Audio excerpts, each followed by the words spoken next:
Recording in progress. Recording stopped.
Recording in progress.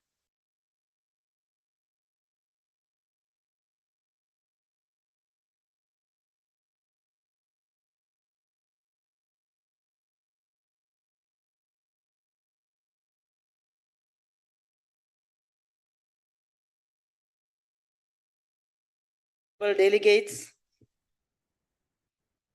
we are here, and we would request delegates to observe a moment of silence for prayer or meditation.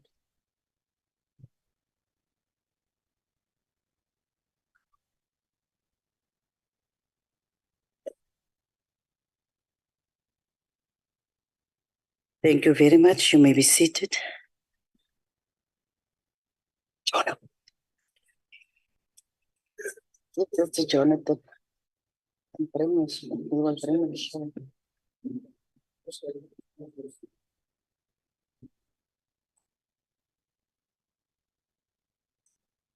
Good morning once again. Honorable delegates, before we proceed, I would like to remind delegates of the rules relating to virtual and hybrid meetings and sittings in particular, sub-rules 21, 22, and 23 of Rule 103, which provide as follows. The hybrid sitting constitutes a sitting of the National Council of Provinces. Delegates in the hybrid sitting enjoy the same powers and privileges that apply in a sitting of the National Council of Provinces. For purposes of decorum, all delegates who are logged onto the virtual platform shall be considered present. Delegates must switch on their videos if they want to speak. They should further ensure that the microphones on their electronic devices are muted and must remain muted unless they are permitted to speak. All delegates in the chamber may connect to the virtual platform and must insert their cards to register on the chamber system. Delegates who are physically in the chamber must use the floor microphones. All delegates may participate in the discussions through the chat room. And in addition, I would like to remind delegates that the interpretation facility is active. It's supposed to be active. Permanent delegates, special delegates, SALGA representatives, and members of the executive on the virtual platform are requested to ensure that the interpretation facility on their devices is properly activated to facilitate access to the interpretation services. Permanent delegates, special delegates, SALGA representatives, and members of the executive in the chamber should use the interpretation instruments on their desk to access the interpretation facilities. Honorable delegates, in accordance with Council Rule 2291, there will be no notices of motion or motions without notice. I would now like to take this opportunity to welcome the Deputy Minister of Health and the Minister of Social Development, permanent delegates, MECs, and all special delegates to the House. As for the Minister of Social Development, she will be back. She was here already. Further, I would like to remind delegates that in terms of Rule 229 of the Council rules, the times for reply by the ministers to a question is 5 minutes. Only 4 supplementary questions are allowed per question. A member who has asked the initial question would be the first to be afforded an opportunity to ask a supplementary question. The time for supplementary questions is 2 minutes, and the time for reply to the same question is 4 minutes.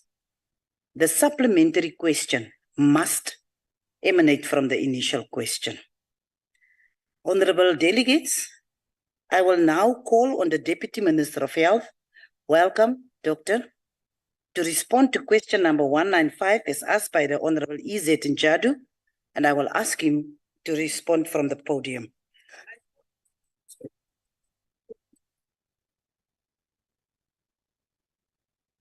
Thank you very much, Honorable Chairperson, and good morning to our honorable members. A long time we haven't been together, and now we are back.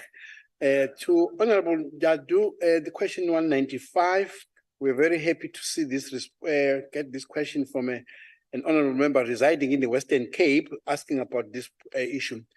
Malaria in South Africa is endemic in only 3 provinces, KwaZulu-Natal, Mpumalanga, and Limpopo, with the rest of the country reporting imported cases. The malaria transmitting mosquito knows no boundaries, and led by the WHO, South Africa's strategy forms part of a multi-country coalition to eliminate malaria and consisting of many factors I'm going to raise. Hence, we are called an E8. We are part of an E8 countries that must eliminate malaria. We do detection of suspected malaria cases in a timely manner at a facility level. We also do active case finding implemented at community level. We do the screening and subsequent testing of patients who show signs and symptoms of malaria, which is prioritized in facilities that are in those endemic communities. This is to ensure patients are promptly diagnosed and treated with the recommended first-line treatment to avert unfavorable outcomes and to disrupt ongoing transmission and the spread. Another one, we do case management strategy through the testing and treating of uncomplicated malaria cases by our environmental health practitioners. We do surveillance units. We have surveillance units that are deployed to the border areas to expand access to early diagnosis and treatment for border communities as well as mobile and migrant populations. The vector control through indoor residual spraying supplements these efforts in the treatment, and we do that on stagnant water bodies, also called larvicidal. In South Africa, this indoor residual spraying is timed to cover the peak transmission periods and when employed at a high enough coverage, where it provides community protection by reducing the mosquito population. Just right now, we are about to do that because it is before the seasons of rain, which then help us to reduce the capacity of malaria vectors to transmit the malaria. We also target health promotion and health prevention in communities. On our strategies, we think, yes, they are successful since the scale up of this indoor residual spraying programs, which were started in 2009 strongly, we supported by the border, cross-border, health promotion, screening of treatment activities. Malaria cases have significantly declined, and also the deaths have declined, proportionally more in KwaZulu-Natal and Mpumalanga, to some extent, not as much they have declined in Limpopo. I thank you. Thank you very much, Honorable Deputy Minister. Honorable Njadu, the first follow-up. Good morning, Honorable Deputy Speaker. Acknowledging the Deputy Minister and all the members. Thank you very much, Deputy Minister, for the response. For your comprehensive response to my question, it is evidence that the strategies to eliminate malaria are successful. There has been a massive decrease in the number of cases and deaths by malaria. Does the department have any time frames by which we might see 0 deaths from malaria? Thank you very much, Honorable Deputy Speaker and Deputy Minister. Honorable Njadu, Honorable Deputy Minister, you may respond. Honorable members and Honorable Chair, we do have pressure as countries like South Africa, Eswatini, Mozambique, Botswana, Malawi, and Zimbabwe too, who belong to what we call E8. We have to eliminate malaria so that countries above us, Zambia, Tanzania, can also begin to reduce.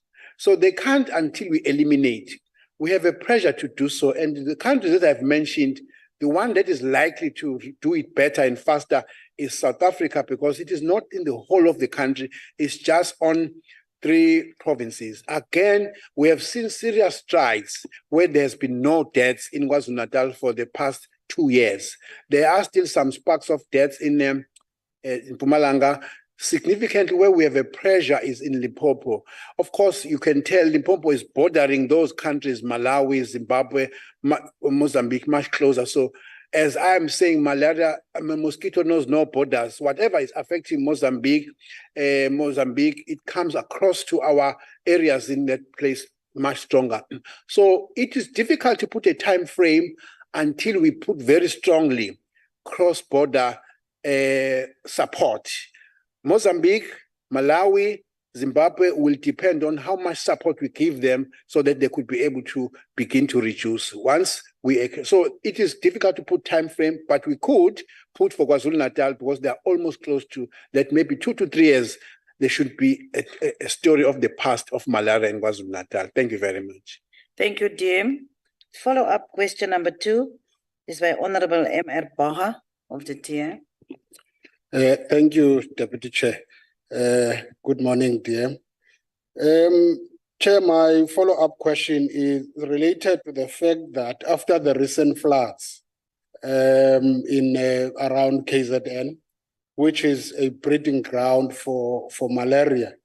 Now, my question is more to what extent are South Africans in areas like Mpumalanga, Limpopo, and KwaZulu-Natal, where malaria is rife, are educated on malaria symptoms and steps to take on early detection?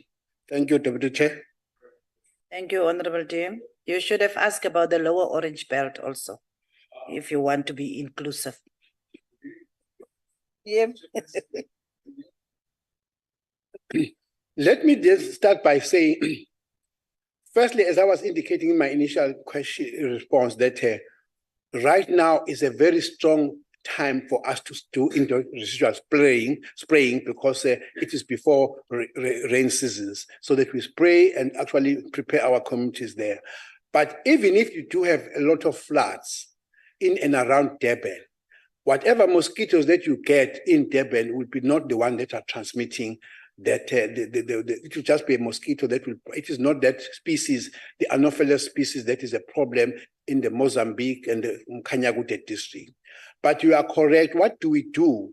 We then get a very strong buy-in from the traditional leaders. Because if you are going to be coming in to do the spraying and talking about these issues in the community, you should get a buy-in and the support of the traditional leadership, and also then they are very strong in that part of. So we do have that strong support, but our people do actually listen.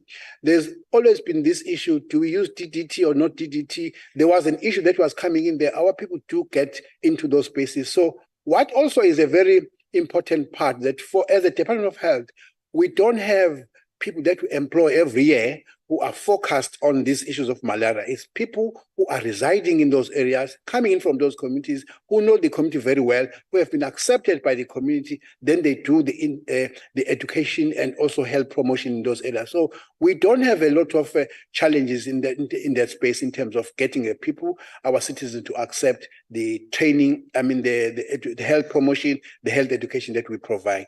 Thank you very much, Chair. Thank you, Honorable Tim. Honorable Magwana, you will be the next to ask the follow-up. Good morning, Minister. Good morning to the House, to the honorable members. Fighter Honorable Magwana. Minister, it is concerning to know that Who are you fighting here? South Africa still carries a high malaria. You are disturbing me, Chair. Minister, it is concerning to know that South Africa still carries a high malaria burden in these provinces such as Limpopo, Mpumalanga, and Gauteng, Honorable Baha, which intervention has been put in place to eliminate and eventually eradicate malaria in these provinces. And since malaria is a preventable and curable disease, how prepared are the local clinics to handle these outbreaks? Don't you think it's about time now to open our clinic 24/7? I thank you. Honorable Tim. Thank you very much. Honorable Makwala, it's not accurately correct to say there's a high burden of malaria in Gauteng.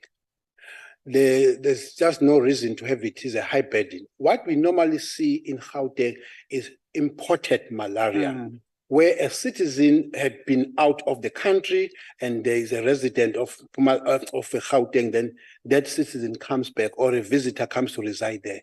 But what is very different than Limpopo and Mpumalanga, where actually even there we are reducing the burden. There are areas who are endemically malaria there. So there's no endemicity of malaria in Gauteng. It's imported malaria that comes in from the areas when people have been visiting. Now, so on history, it doesn't matter that the patient has come to Western Cape or where, on the history taking, if the person says, I have a travel history, I have been to Mozambique, we look not only for malaria, we also look for cholera and those things that are endemic there. So it is not really tied up to, is a facility 24-hour service or not 24-hour service. All our healthcare workers are have a high index of suspicion of these diseases when patients do report they have had a travel history either from Mozambique or malaria or Malawi. So that is something that we are getting in there. The opening up of 24-hour services is now a new question, is dependent on the capacity and the resource planning that we need to do as a department. But we are not having a challenge of malaria elimination because it is linked to a 24-hour, not 24-hour service. Our healthcare workers are very well trained in picking up signs and symptoms of malaria. It doesn't matter where the patient is landing in the country. Thank you very much. Thank you, Honorable Tim. The last follow-up for this question will be from Honorable Hadebe. I suspect he's on the platform. Thank you. Thank you, Honorable Deputy Chairperson. I greet the Honorable Deputy Minister, Dinangwe. My follow-up question is how much of your department's budget, Dinangwe, have these programs cost this year alone? Thank you, Honorable Deputy Chair. Thank you, Honorable Hadebe. DM. Makulukulu is very difficult to quantify because it's not being specific, Makulukulu, whether it means in terms of the human resource, the people that we employ permanently who are there. Number two, the equipment that must be repaired or that must be improved. So it will be difficult to quantify. I can just list things that are actually done as a cost. There are staff members who are residently, permanently looking into I wouldn't even attempt to say how many in Limpopo, how many in KwaZulu-Natal, how many in Mpumalanga.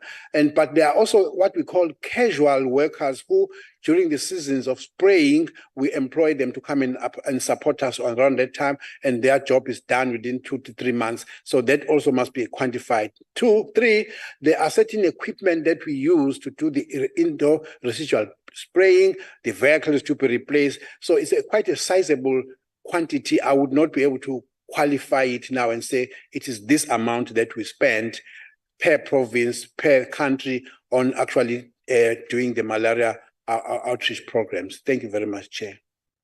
Thank you very much, Honorable Tim. We will now proceed to question number 187 as asked by Honorable DC Christians. Over to you, Honorable Deputy Minister.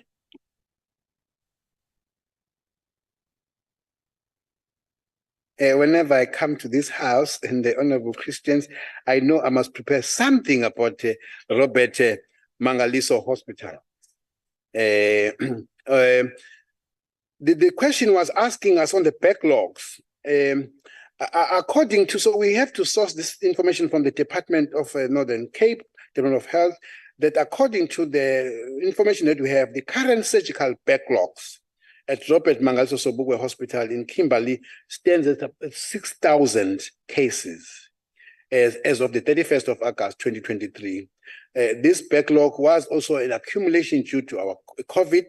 The following table, which I will just summarize, presents the cases. The first one is on urology, about 471 cases. The waiting time there is really quite a bit long, about up to 20 months. General surgery, 201 clients, 4 to 5 months waiting time. The orthopedics, all the disciplines of broken bones, fixing this and that, is 2 to 3 months waiting time. The ear, nose, and throat illnesses, 977 cases. The waiting time could go up to 6 months. The ophthalmology, which is diseases associated with eyes, largely cataract, it stands about 2,694. Majority of those are cataract. The waiting time there is relatively small, about 2 months waiting to have a cataract removal. Plastic surgery, no waiting time, 52 cases. Oral and maxillofacial repairing of the faces, injuries on all that, no waiting time. There's 65 patients that are to be done. The obstetrics and gynecology is 250,000 patients, multiple operations there. The waiting time can go I really should stop you if you say 250,000 cases. 250. 250 No, patients. just for the record, we need to Okay. correct it because you said 250,000. 250 patients on obstetrics and gynecology. Thank you very much, Chair.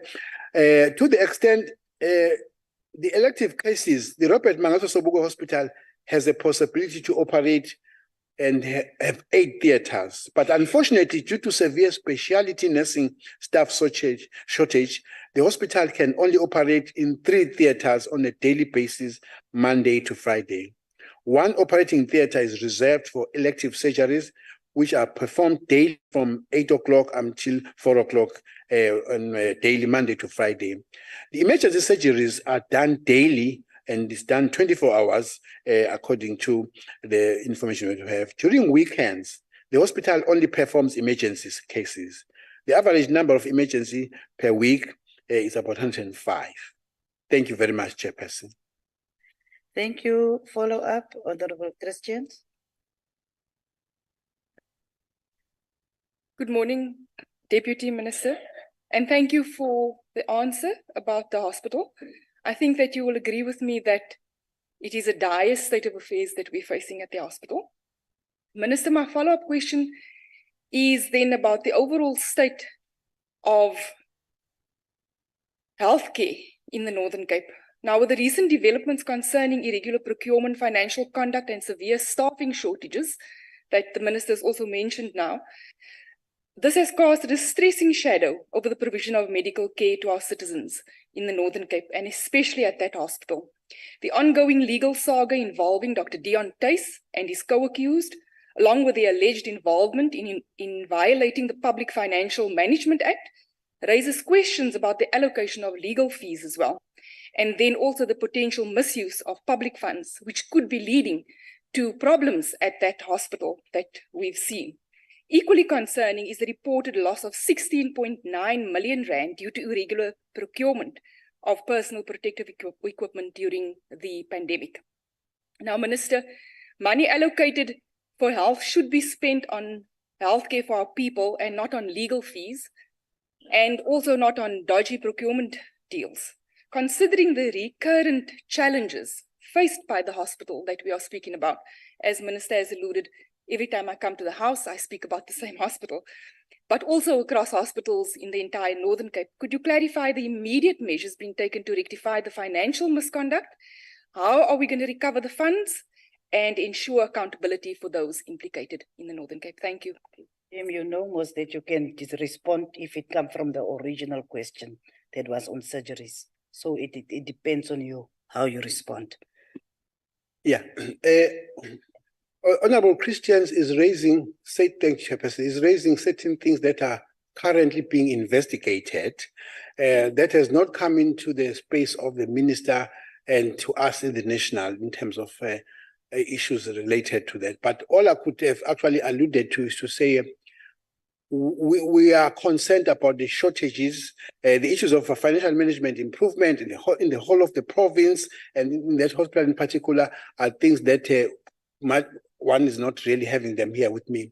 All I would have wanted to say is that such issues are related to not having enough staff members due to other budgetary constraints, but also because the backlogs has been related to the support that we have been getting from the Free State. So post-COVID, every province is now still dealing with their own what they have. So the reliance of Northern Cape from to clear the backlog from the provinces nearby, PLENARY in particular, is really reduced, and hence we have this one. So the other issue that Honorable Christians is really asking broadly how we improve.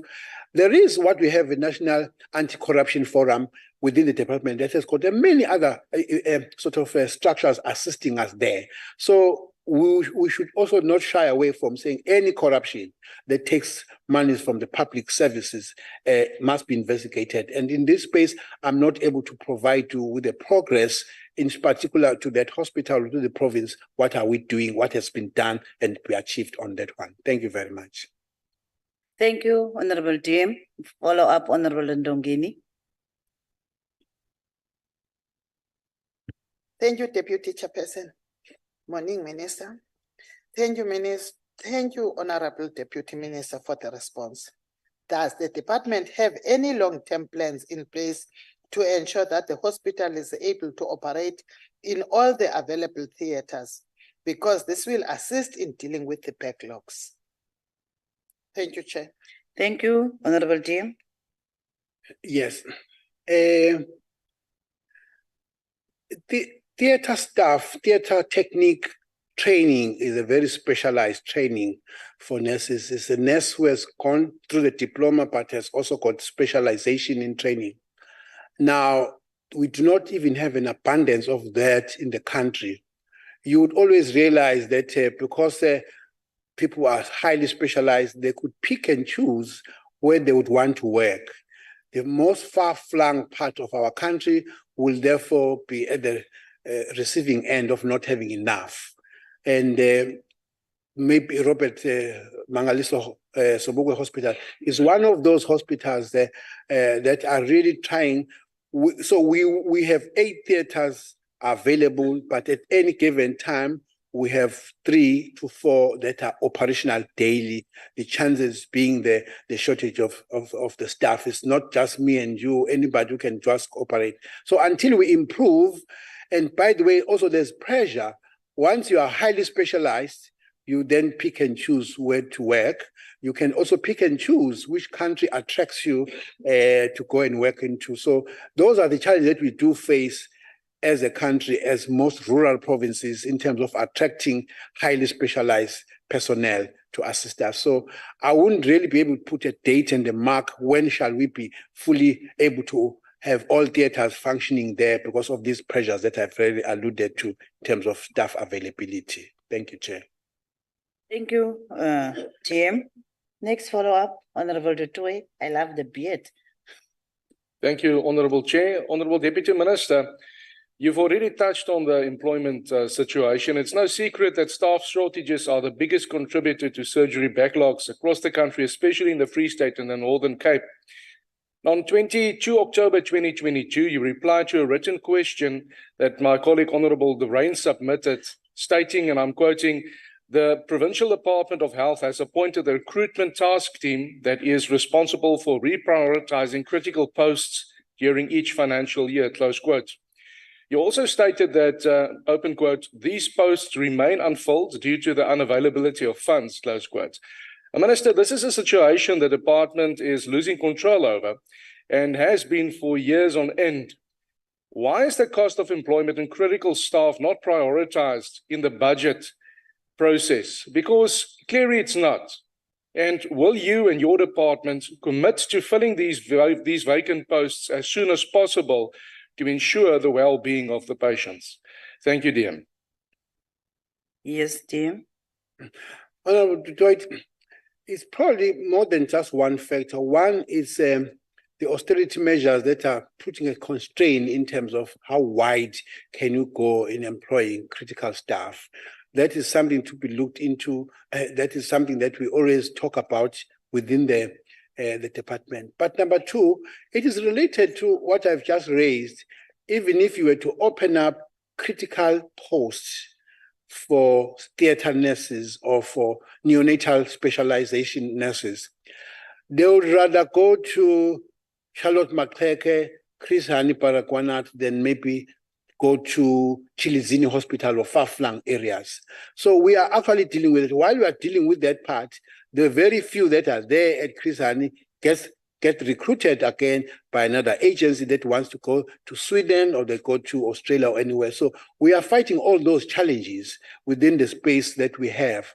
So it's something that will probably take a bit of a while until there's an engagement of those countries to say, you know that you recruit from South Africa or from Africa all the time. Give us some support in terms of training so that you could come in and train a pool of other South Africans who are going to go to your countries anyway, so that we remain with that part. So those discussions, I'm aware, are starting because forever nurses will always leave our countries for greener pastures, especially those who are highly specialized. So there is no finality on the matter, but it's a work in progress, looking to a multifactorial issues to actually improve on that. Thank you very much. Thank you, Honorable Tim. The last follow-up will be from Honorable Mokause. Honorable Mokause of the Economic Freedom Fighters. Thank you, Deputy Chair of the NCOP. Minister, the Robert Sobukwe Hospital in Kimberley, the Northern Cape, like many other hospitals throughout South Africa, has been plagued by enormous surgery backlogs for years, and this has never changed over time. Honorable Minister, 6,000 backlog is a huge number. And I am asking myself, why are you even proud of it to mention it? All this, Minister, has to do with the lack of management in the Robert Sobukwe Hospital. Board appointment has been stalled by the MEC of Health in the Northern Cape for political reasons. And whether you agree or not, Minister, the board oversees the entire management of an institution. Had the board been in charge at Robert Sobukwe, I can tell you this was never going to be an issue. Clinic boards throughout the Northern Cape are not in place because the governing party wants to put people who agrees with them throughout these clinic boards. And many senior people at the Robert Sobukwe Hospital and the entire provincial government Department of Health are acting. So the management is not in place. What steps are you going to take to ensure that this is going to be resolved in no time? Because it's only our people who are suffering and nobody else. Thank you. Honorable Tim. Honorable Mokause and Chairperson, thank you very much. When we were preparing with the Minister's response to this question, we then looked around the country with regards to the backlogs, because most provinces did have backlogs, because cold cases, and we were all dealing with emergencies, which was COVID, and every other case was put at the back burner to really prioritize. We have just been looking countrywide, and we're very happy to learn that provinces like Mpumalanga, who also do not have very resident quaternary or central hospitals, who depend on Gauteng for support, have really wiped out their backlog. Here I was referring to Northern Cape and saying the Free State, which has also been our biggest support for Northern Cape in terms of clearing up the backlog, is still sort of sorting out its own backlog that came out as a result of COVID. Therefore, is not able as yet to assist the hospitals in and around the Northern Cape in the same way they did before COVID. So as systems are improving, the more rural provinces and rural hospitals, the more they will probably still take a strain on that part. I'm not sure. We will investigate whether this is related to what Honorable Mokause is saying, but all I was saying, we are able to indicate what are the challenges that are facing Northern Cape in terms of this backlog, and when are we likely to actually help. I might as well add that there are certain philanthropic organizations in health that actually avail themselves to work on weekends, like to say we are going to be in Robert Mangaliso Sobukwe Hospital and wipe the whole cataract this weekend, that weekend. We also welcome those suggestions, and they do come forward to say our people are suffering. We want to add a shoulder on the wheel. We are coming in to do these things. So those are also issues that we work on, because we do have partners in the country who are always willing and available to assist us in terms of these challenges and the crisis. Thank you very much, Honorable Chair. Thank you, Honorable Deputy Minister.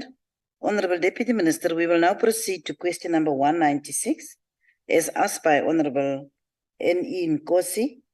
Honorable DM, you may respond.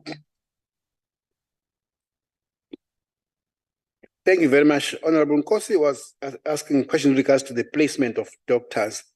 Let me just start by saying we do have mainly two cycles of the placement of doctors. The biggest cycle is January. The second and smaller cycle is in July. According to the information that we have extracted from the internship and community service placement application process for the 2023 mid-year cycle, that is the July one, all eligible applicants who applied on the National Development Application Portal during the application period and could commence duty on the 1st of July were allocated accordingly.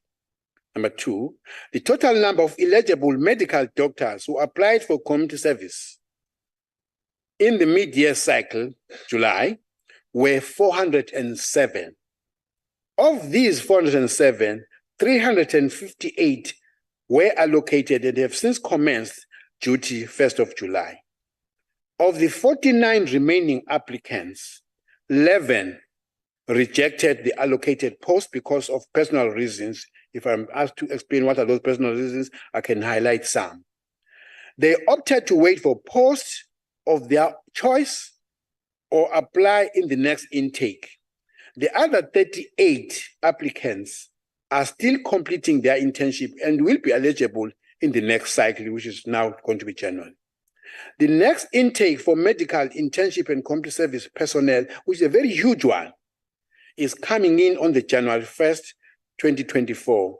The National Department of Health, in collaboration with the provincial departments of health and institutions of higher learning, amongst other stakeholders, have commenced the preparation of the next big intake with the applications that are coming in, and we are already processing that as of this month so that we can have doctors placed by come January 2024. Thank you very much, Chairperson.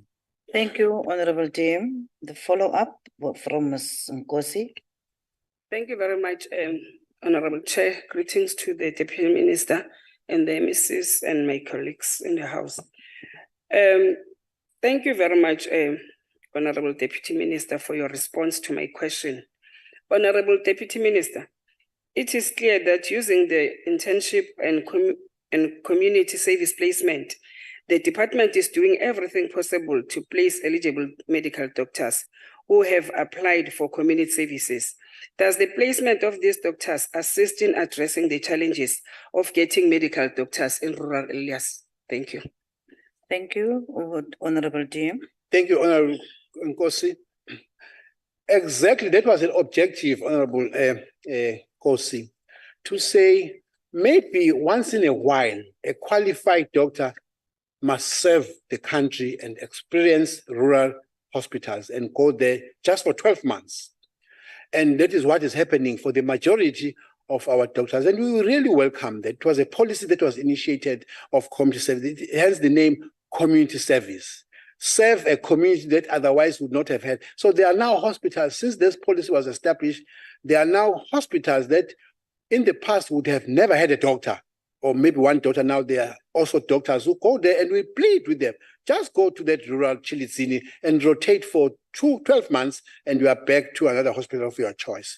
Hence, in my initial response, there are 11 doctors who said, I'll wait because my call is to do a community service at Chris Hani Parakwana Hospital or Charlotte Makrake. If you are sending me to go to Da'a Hospital or Chilitsini, I'm not going there. I'll sit and wait until my next intake. So it does help us, the availability of the majority of those doctors who actually fall and support us in this policy. You do find them in those rural hospitals. So among other things that they do help us there is that, look, I'm a young doctor, I'm recently qualified, I don't know how to do these major operations, but I have a high index of suspicion that this woman is not going to give birth within this hospital, which is rural, that has got other challenges. Let me on time refer to bigger facilities. That for us is good enough to have doctors all over the country who will have a high index of suspicion of cases that otherwise are complicating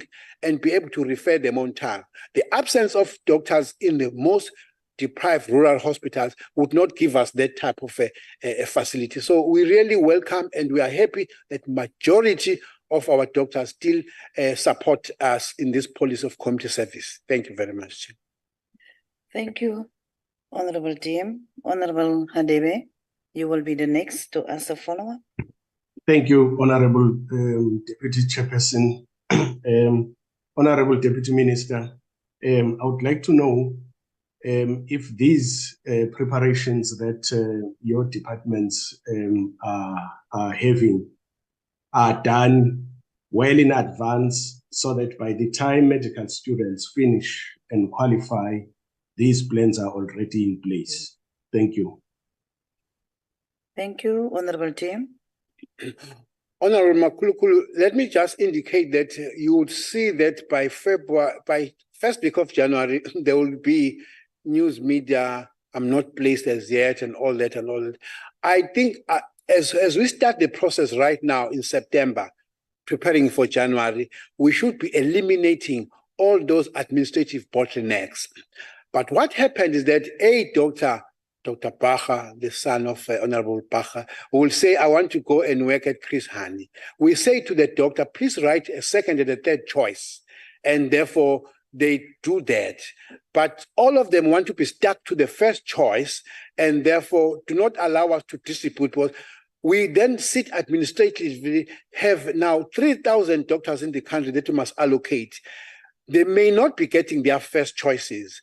They must be willing and available to take the second or even the third choice. So the challenges come in there when they will come in and say, no. And I might as well tell you something because I've been in this sector for some time. Somehow in December, these young doctors just get married and therefore they say, I'm just recently married. 2 weeks ago, I can't leave my in-laws. My mother-in-law is not well in Durban. I must stay with my in-law, and therefore I can't go to Kimberley or Tzani. So it becomes too complicated, and therefore there's a delay, and some of them do not accept. And I would always honestly request honorable members here, if you do find any doctor not placed, do find and bring it on time to us so that we facilitate. You might find that some of them really, there's been a delay on our side, but others, it's just that they don't like the first choice. I mean, they didn't get the first choice and therefore are not willing to take a second or a third, then causes the challenges. So we do have that, and we anticipate that it might come in January, first week or two, but by the end of January, almost all of those who have passed and qualified would have been sorted out. Thirdly, there may as well be a doctor who has been placed in Chris Hani Baragwanath Hospital, but unfortunately it does not pass, has to do 2 or 3 or 4 weeks or 4 months back in the institution where the doctor was working at. Therefore, that must then be taken away and then replaced by another doctor. Then, so there are some of those administrative delays, but there's no intention, because what are these doctors doing in our hospitals? They provide a service. They are still doing the training to complete their training. So there will be no reason from health to disadvantage doctors who are still to complete their training. It is administrative processes that do come. We need to work on them and finalize them before actually it becomes later than end of January. Thank you very much, Chairperson. Thank you, Jim. The next question will be from Honorable Ms. Mbali Dlamini. I suspect she will be on the virtual platform. Yes, Dlamini. thank you, Chairperson. Thank you. Minister, each year, doctors are left in a state of limbo, waiting for placements. What measures has the ministry taken in place to ensure effective communication with those that are waiting for feedback for application? And why hasn't there been effective communication with regards to projected timelines for placements? Thank you. Thank you, Ms. Dlamini. Tim? Yeah, just a slight correction on Honorable Dlamini. Some doctors are in the limbo, not all. Some are in the limbo for various reasons. Some of them I've mentioned. One, I just choose to be in the limbo because I don't want my first choice. Number two, when they apply, and I've always said they do come to minister, deputy minister, but let's use the first source of your contact. What are the officials in the department saying regarding your application? Let's start there, because there should be a response. Others will say they've asked me to wait a bit, this and that. Then we do assist and go back. But again, it's a massive allocation that we need to do, and also dependent on the results come out on the 1st or 2nd week of December. Right now, we place them. with the hope that all of them will then pass and go to wherever they. So when the results say something different about 6, 7, 10 doctors, then there's a rearrangement of the planning with regards to that. So we continuously work on this, but it is not really that 100% doctors are in the limbo come 1st of January.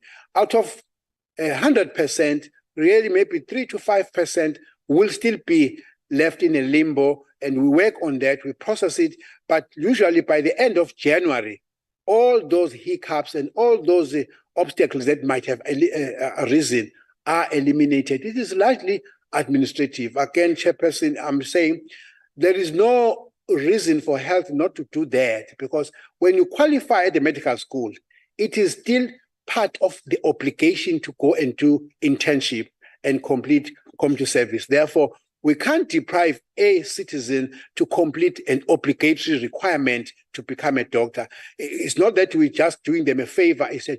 There's no choice. They have to go and do internship. There's a reason. There's also must go and do community service as part of completing the whole qualification requirement to be a medical officer. Thank you very much, Chairperson.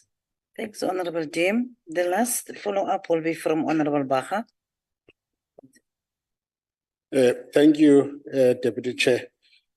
DM, on the one hand, we complain of a shortage of healthcare practitioners.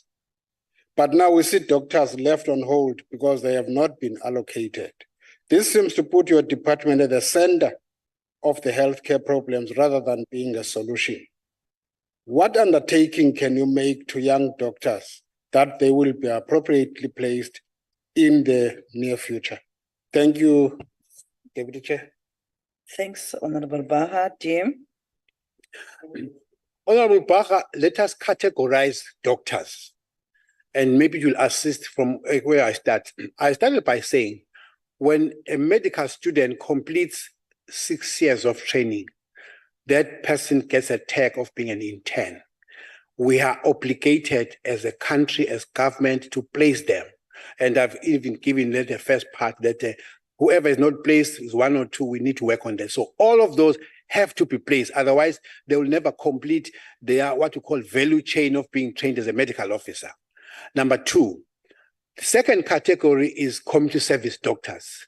We are happy that the majority of them have bought into the space of wanting to do community service because they are assisting us with the far-flung areas, except for the few that I did mention that they choose not to, and then because they are waiting for their first choice, if they are sent to Chilizini, I'm not going in there. So that category, again, we are obligated to place them for training, but we are not obligated to place them all at Chris Hani Baragwanath Hospital or Charlotte Maxwell. They must go where the community service. In fact, there are fewer posts of community service in those big hospitals. The community service posts are largely in the rural hospitals, rural provinces where they must work. The third category of doctors are medical officers qualified. We don't look for a job for that. You look for a job for yourself, but you rather say 10 that have qualified. If resources allow, we should employ all 10. But sometimes there are challenges in terms of this third category of fully qualified medical officers who must still apply for a job. And those are the ones who are eligible then to go and open their own private practices or go for specializations. But I wanted to separate these three to say the first category, we are obligated to place them all when we do. The second category, we are obligated to place them all, and we do, maybe some delays or challenges there. But the third category of qualified medical officers, they must themselves look for a job and get it wherever they wish to get it or do other choices, because we have fully complied with the obligation of training a medical doctor until that last stage. Thank you very much. Thank you, Honorable Tim. We will now continue and we will go to question number 188 as asked by, now it's question number 194. Excuse me for that. As asked by Honorable Kenny Mutsamai. And Honorable Tim, you may respond. Thank you, Deputy Chairperson. Mutsamai, Can you please allow the DM to respond Okay. before you come with your follow-up? Are you afraid to be fired? On a point of order, Chair. Order is? On a point of order. And the order is? Honorable Chair, the person who should be afraid to be fired is you. Because as you are seated there, you are making a comments that are infringing to our members. That is not a point of order, Honorable Mukause. To our That members. is not a point of order. And we The will point of continue. order, Please, and thank they you. are Can going we to please fire you mute anyway. Honorable Mukause? It's your We will last continue. few months in that NCOP. Honorable Deputy And Minister, you must get it you may correct. respond to question You will be 194. fired Yeah. anyway. My Can we response. please mute the member? My response to Honorable Mutsamai's question about emergency medical services in the country, and particularly focusing on one province, is that the security measures in place to prevent the loss of one life and our emergency equipment are put in place. Maybe they are not comprehensive, but are as follows. One, investment in smart technologies such as push-to-talk device that have live tracking to emergency calls and equipment. And we are very happy to announce that the leading province on this one is Gauteng.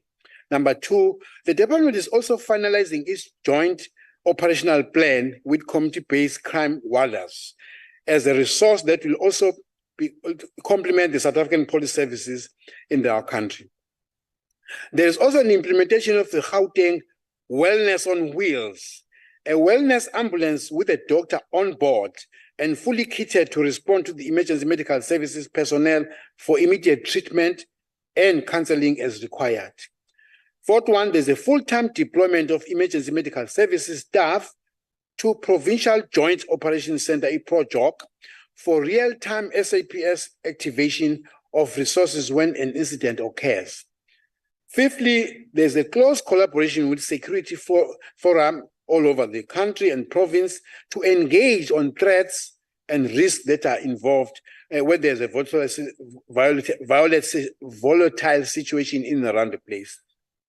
The planned community imbizos to foster better understanding of the role of the emergency medical services and for communities to embrace and protect emergency medical personnel in line of duty. And we hope that that role goes beyond just Department of Health. It also involves all of us here who are public representatives to really engage our communities and say, what are these vehicles meant for?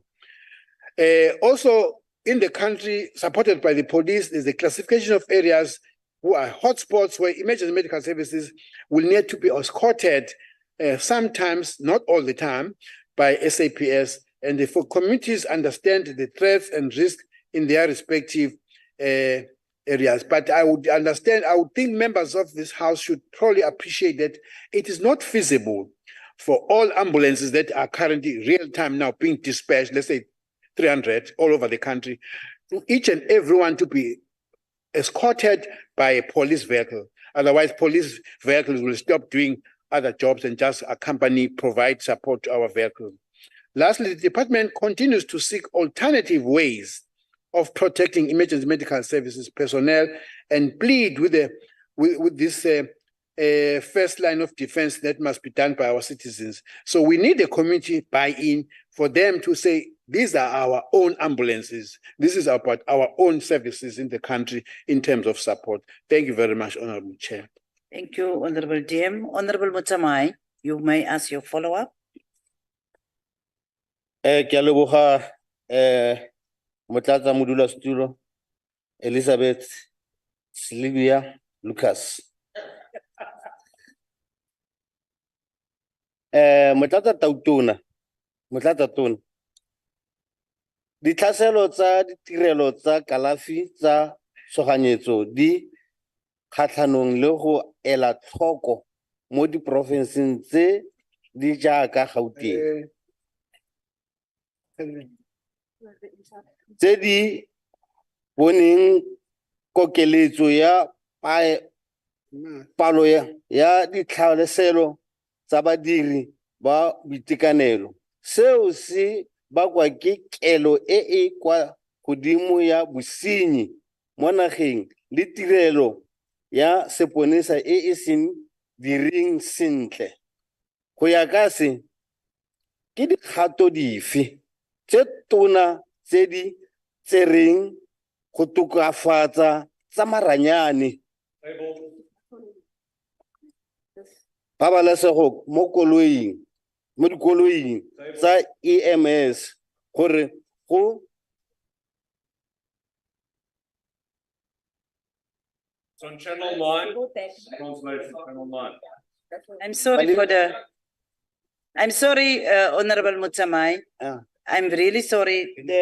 The DM was struggling with the interpretation in the correct channel. Can you assist us, please, even if you just summarize your question? Can I assist with what?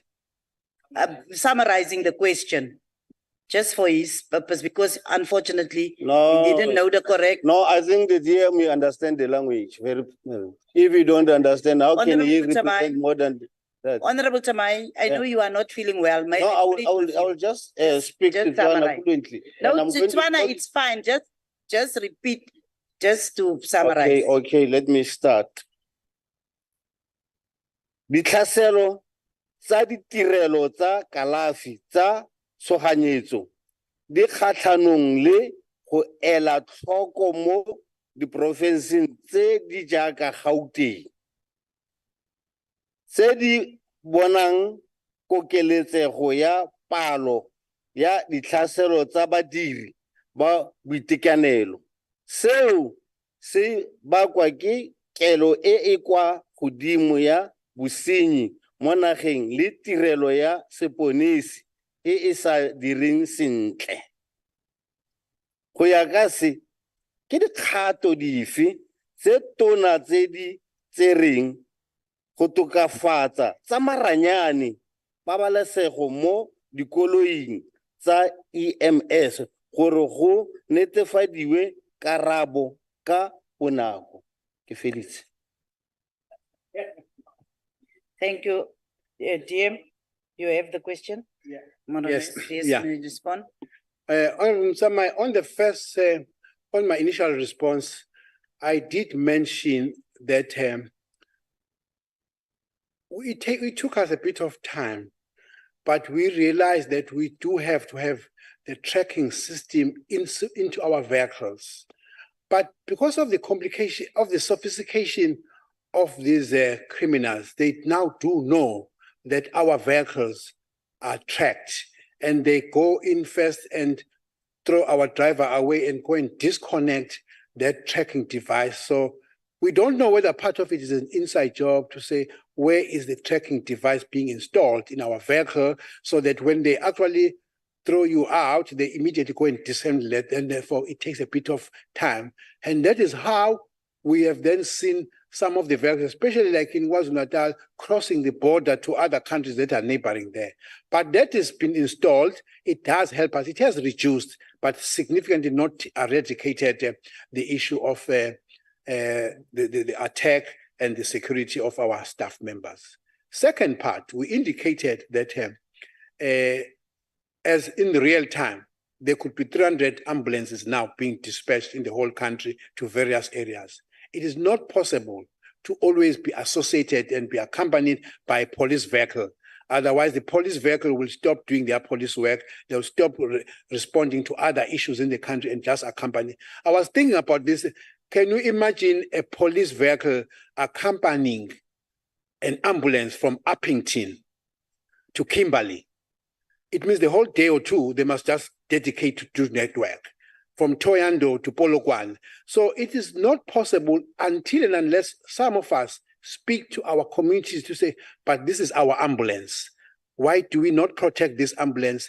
That is not coming to fetch me today, but it's coming in to fetch my grandmother, my aunt, my relative, any other citizen of our country who needs an ambulance. So we do that, but as you would know, when we speak to the SAPS, they cannot provide us 24-hour protection all the time.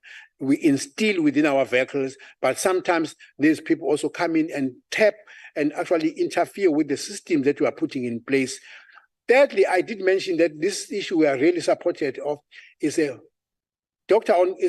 is a wellness on wheels, which we are really prioritizing in Gauteng, where we are saying maybe a doctor inside there can go to the facility, get to support and help the emergency medical services personnel and deal with this as the patients are being transported. So it becomes like an ICU or an ambulance with a doctor inside, and then those processes are taking place. So we cannot say we are zero elimination of our staff in terms of their security. We have eliminated it. It is a work in progress, but also needing a support largely from our communities and our leaders who are in that space. Thank you very much, Chair.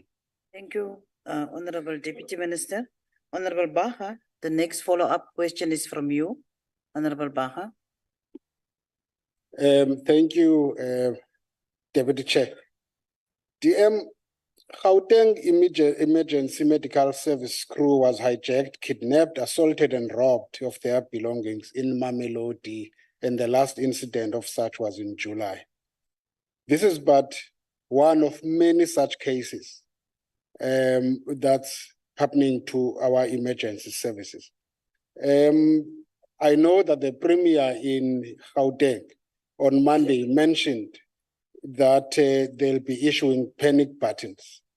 But my question would be, will ambulances be included in the issuing of these panic buttons? But two, is there any progress on police investigations on this and other related cases? Thank you, Deputy Chair. Thank you, Honorable Baha. Honorable Jim.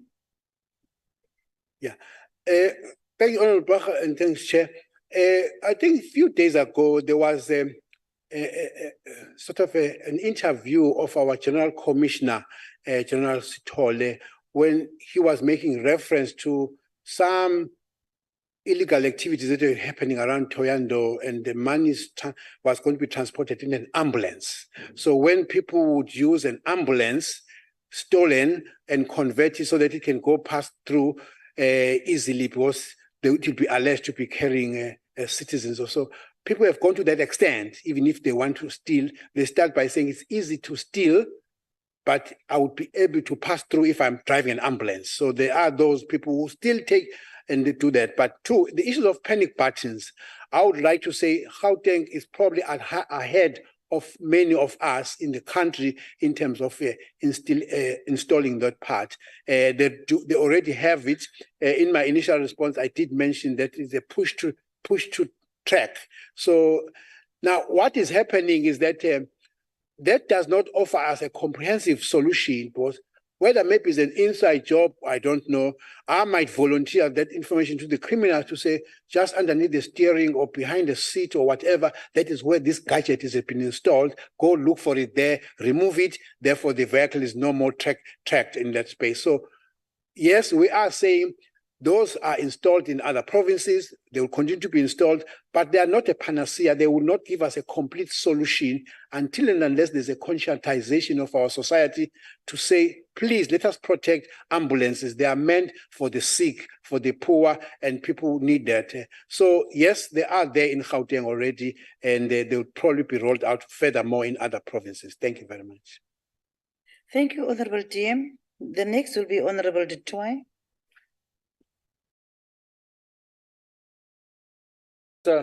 In towns like Matlusana, JB Marks municipality, the ambulance drivers need to make use of their own private cell phones to communicate when they are activated and move out to a specific scene. And I mean, their data cost is for their own account. It's not provided by government. Can you provide us with a percentage of staff that has been lost due to the increased acts of violence? Additionally, what measures are being taken to retain support to traumatized staff, as well as the initiatives aimed at encouraging the return to the profession? We know that a lot of these ambulance personnel and medical emergency services personnel are facing very bad scenes on a daily basis. And it seems as if the necessary support is not given. From your side, what initiatives are there that aims to encourage them to return to work, as well as to provide the necessary support for these individuals? Thank you, DM. Thank you, Honorable Du Toit. Honorable Deputy Minister. Honorable Tutor, it may be incorrect for me to pronounce that the support that is given to all our staff members in these critical spaces is adequate. Emergency medical services, those forensic pathology services who go into the bushes and collect. Some of our people have passed on, others without a head or a leg. It's very traumatic, and therefore they need continuous support thereof. I would really not be able to indicate here now the quantify the cost, but you are correct. If there are some of our staff members who are using their private cell phones to indicate, to report, I would not be able to come to the level of that operational issue. How is it not being attended to? I'm happy to hear from you and then take that information back as to which province, Matlosana, which area in particular are we having staff members who are not compensated for the work that they do using their cell phones, because it is part of a tools of trade, and therefore that must be compensated when we supported. To me, it is logical to do so. If they are not being done, there must be a reason. If there's a policy that says they should not be supported, and I'll be happy to get that information from you, and then we can trace further as to see why are our staff members using their tools of trade to continue operating, but are not fully compensated and supported thereon. Thanks. Thank you, Honorable DM. The last follow-up for this question will be from Honorable Eleke in Chabaleng.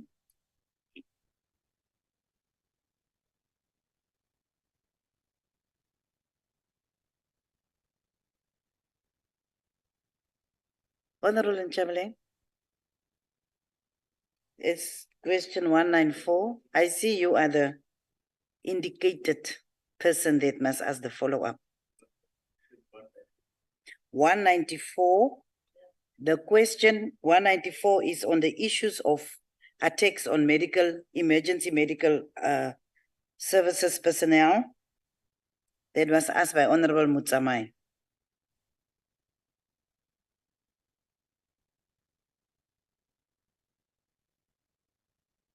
Okay, something to do with age. Yeah. Thanks for the response. The security measures to defend the members of the emergency medical services are necessary and appreciated. In my view, the long-term solution to this challenge is the education of the communities where we face this problem. Does the department have any educational programs aimed at the communities that are served by this emergency medical services? So I missed the question earlier. Tim, did you get the question? Yes. Thank you. Yeah. You may No, Honorable continue. Chabaleng, having a platform like this is assist the Department of Health, because all these public representatives now here will go out there and say, this is a crisis in the country. You do it in your own constituency, that because ambulances are not stolen from heaven or hell, they are stolen around the areas where we all live. Now, I'm actually saying it can't be, we don't have a unit in health that is actually dedicated to go and do support and teaching the communities about this. We can only bring the awareness challenge to the leadership here and to all community leaders to say, we do have challenges of ambulances that are meant to do emergency medical services crossing the borders to other countries from around where we live. Two, we do have ambulances that are taken by some criminals and converted into hijacks and car heist issues. We need to talk about it because it's happening around where I live, where you live. We do have people also do funny calls and say, we need an ambulance here in Mtuba, and they don't mean exactly that. They mean to actually come and remove and take cell phones and delay otherwise an ambulance that should have gone to Itopo, and they call it a faulty call. So it is all that information which when we share with the honorable members here, will equip you to, in public meetings that we have, let us have this as an issue on the security measures that we must put in place and strengthen our country with regards to the protection. Because I can tell you what is an emergency, as the name is called, emergency medical. There's someone who has made a call, I need help now, and the ambulance gets delayed to go somewhere else or gets hijacked. So that emergency medical stops being emergency anymore, and person dies because you will forever wait for ambulances. And then what happens? We also get calls. People wait for ambulances endlessly. Why? Because we are not dispatching, but maybe we did dispatch an ambulance. It's just that it got hijacked or it got delayed or something happened in the way. Thank you very much, Honorable Chair. Thank you, Honorable Deputy Minister. We will now continue, Honorable Deputy Minister, and we are going to request that you respond on question number 188 as asked by Honorable Mr. M.R. Baha.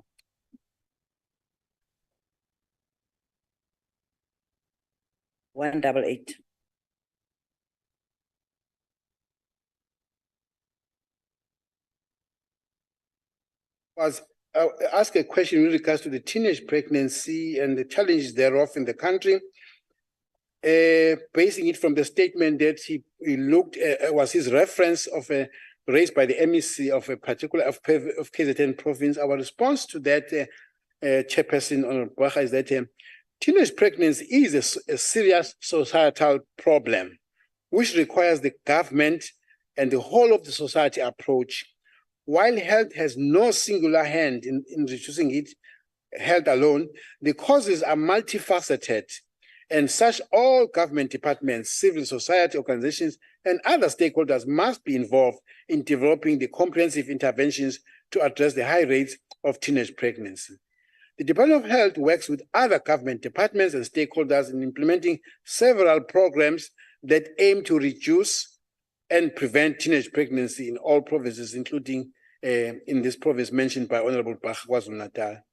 The interventions include implementation of programs such as sexual and reproductive health services, the She Conquers campaigns, the Zikhala Kanjani campaign, the dual protection and long-acting reversal contraceptive and emergency contraceptive device that the department provides. The department has also established about 2,000 youth zones in and around the country that are covering all our provinces. The country's overall strategy on teenage pregnancy is that between April 2021 to March 2022, 156,154 teenage pregnancies were therein, but including what is 10 to 14 years of age in that space, which I probably will come back to it in that space. Of those, 396 were between age 10 to 14 years. In March 2022 to March 2023, 127,096 were teenage pregnancies who were delivered. So we do have statistics, but they come to our clinics and hospitals to deliver. The plans that are in place in this regard, the department has the following plans in place to address the increasing number of teenage pregnancies. One, implementation of the integrated sexual and reproductive health policy and national adolescent and youth health policy, where we are now prioritizing young people and say, come to our clinic at this time, at this space, we'll find a nurse who's going to be very supportive and not judgmental to you if you want to actually prevent falling pregnant, because now we are socially active. The training of healthcare workers in the provision of a comprehensive package of health for adolescent and youth-friendly services. 3, the expansion and implementation of youth zones in the clinics, where I said we have got about 2,000 of those now in the country. Implementation of the digital self-care for sexual and reproductive health services to increase access to integrated sexual and reproductive health services and HIV infection. How are we monitoring this? All the interventions and plans that we are actually indicating will be monitored through the quarterly performance reports through the district information system, the provincial quarterly meetings with provinces, hence these indicators and the results come from, the provincial support visits, which we need to do as national, the midterm review plans and programs, the health facility registers that we do have, ongoing dialogue with young people through various platforms. Do we have a tenor? What is the time frame for the completion turnaround time? The department works with a range of stakeholders on an ongoing basis to reduce the number of teenage pregnancies.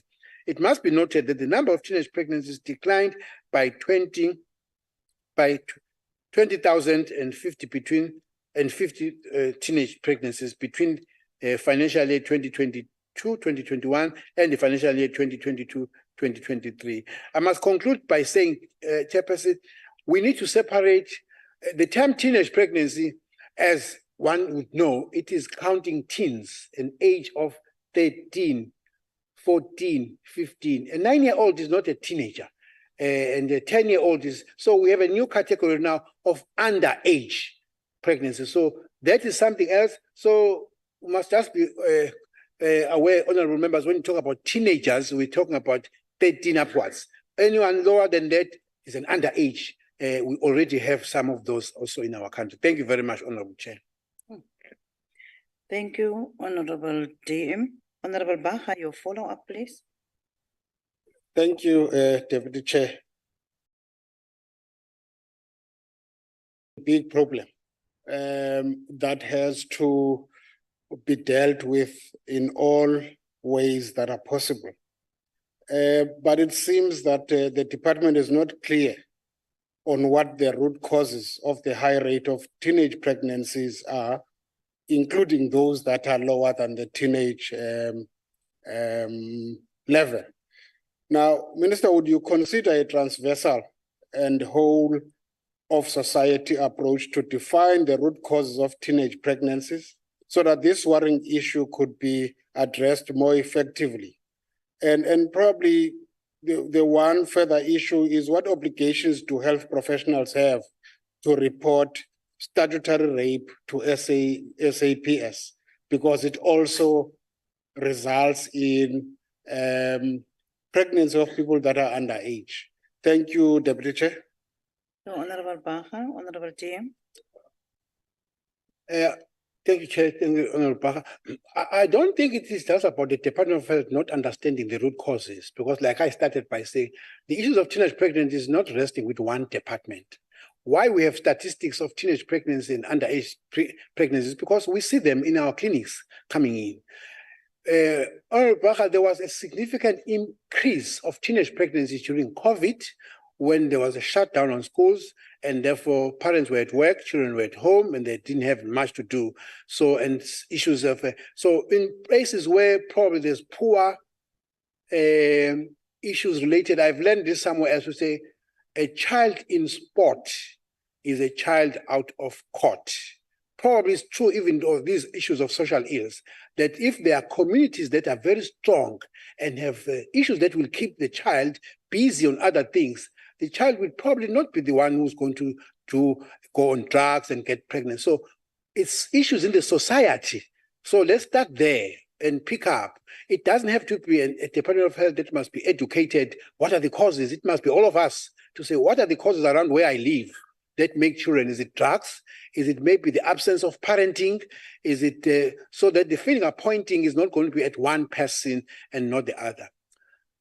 On this part is a very interesting point you are raising. I have thought about it. Should we or should we not report a 9-year-old who is pregnant in our clinic who's coming to deliver? Now, if you do that, you would therefore, I don't know whether you would then be saying that 9-year-old must come to be arrested and must go and point who made her pregnant. But the next day, any other 9-year-old will then not come to our clinic and report that I'm pregnant, please help me to deliver this baby. So it's something that is very difficult to do. Once you say tomorrow, every 9-year-old, 10-year-old who comes into our facility, please clinics report them, bring the police, collect them, get them to call and point who made them pregnant. That couldn't do on day one. But on day two, how many other 10-year-olds who will be pregnant will then come to our facility? What if they remain pregnant and they don't come to our facility to assist? But I can tell you that is going to be another very big problem. In terms of pregnancies, pregnancy is a physiological process that some women will go through anyway in life. A younger woman, a 9-year-old and a 10-year-old falling pregnant is a high risk of severe complications, even death. So once you do not do antenatals on the 9-year-old, the 10-year-old, the 11-year-old, we will have a high maternal mortality because they would have never been to any clinic anyway, and would not have picked up the very risk that they are there. All I'm saying that to be pregnant and you are a teenager is high risk. But if you even avoid coming to the clinic, the risk is even much more. and therefore will have significant deaths. So please advise us how to deal with that 10-year-old in our clinic coming into. It must be a societal matter, but we do also know that once somebody picks up in the society, the 10-year-old is pregnant and is reported, suddenly the family says, oh, no, the lobolas have started. Don't worry about this. It's no more your story. It's our family issues. We are taking charge of that thing. So it's a societal issue that must come in there. But I don't think it would be wise for us as health to report 10-year-olds who deliver babies in our clinics and report them to the police or to the law enforcement officers because of what I've raised. That is my view, and you could actually advise us differently if you feel strongly so. Thank you very much. Thank you, DM. Oh, I think we become emotional when we listen to things like that, really. So we will now follow up and ask Honorable Hadebe for the next follow-up. Thank you so much, Honorable Deputy Chairperson. Honorable Dinangwe, are these statistics inclusive of teenagers who have had terminations of pregnancy, or are they only those who have successfully carried to full term? Thank you. Thank you, Honorable Hadebe. Honorable James.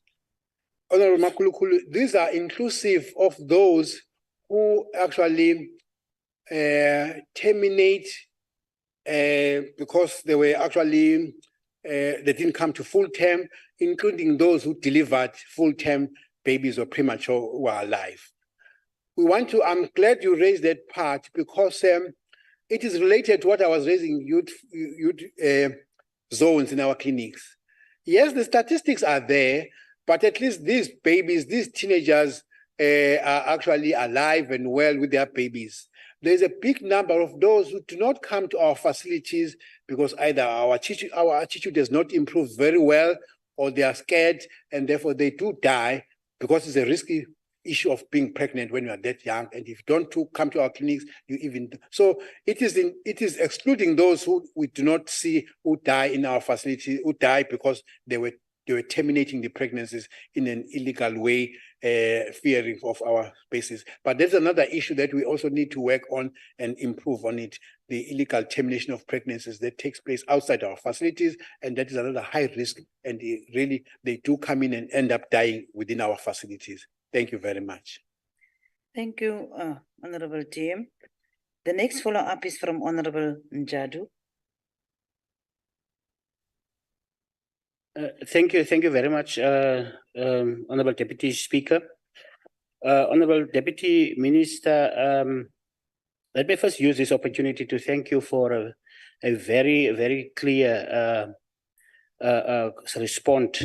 Your response was very clear on to understand as to what is happening on the ground in terms of teenage pregnancy, which is a serious problem that cannot be resolved by the department, which you elaborated very broadly on.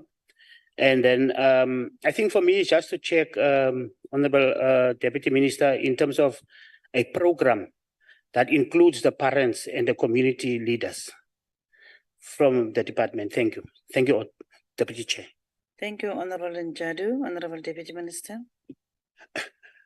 In partnership with the Department of Basic Education, we have tried to individualize programs by going to communities and going to that high school and that space. And parents who are here, and honorable members, just be honest with yourself, all of us who are seated here. We just want to believe that our 16-year-old girls and boys are innocent. They don't know anything about sexuality. And therefore, if you are actually going to introduce sex education at school, you are spoiling our children. That is what school governing bodies are saying, some of them countrywide. So we rather individualize. I was in KwaZulu-Natal in Pietermaritzburg in a particular high school last month, and I was happy to hear the school governing body chairperson to say, this is bigger than us. It is my belief that my 18-year-old daughter is not sexually active and therefore don't bring this information to schools is not true anymore.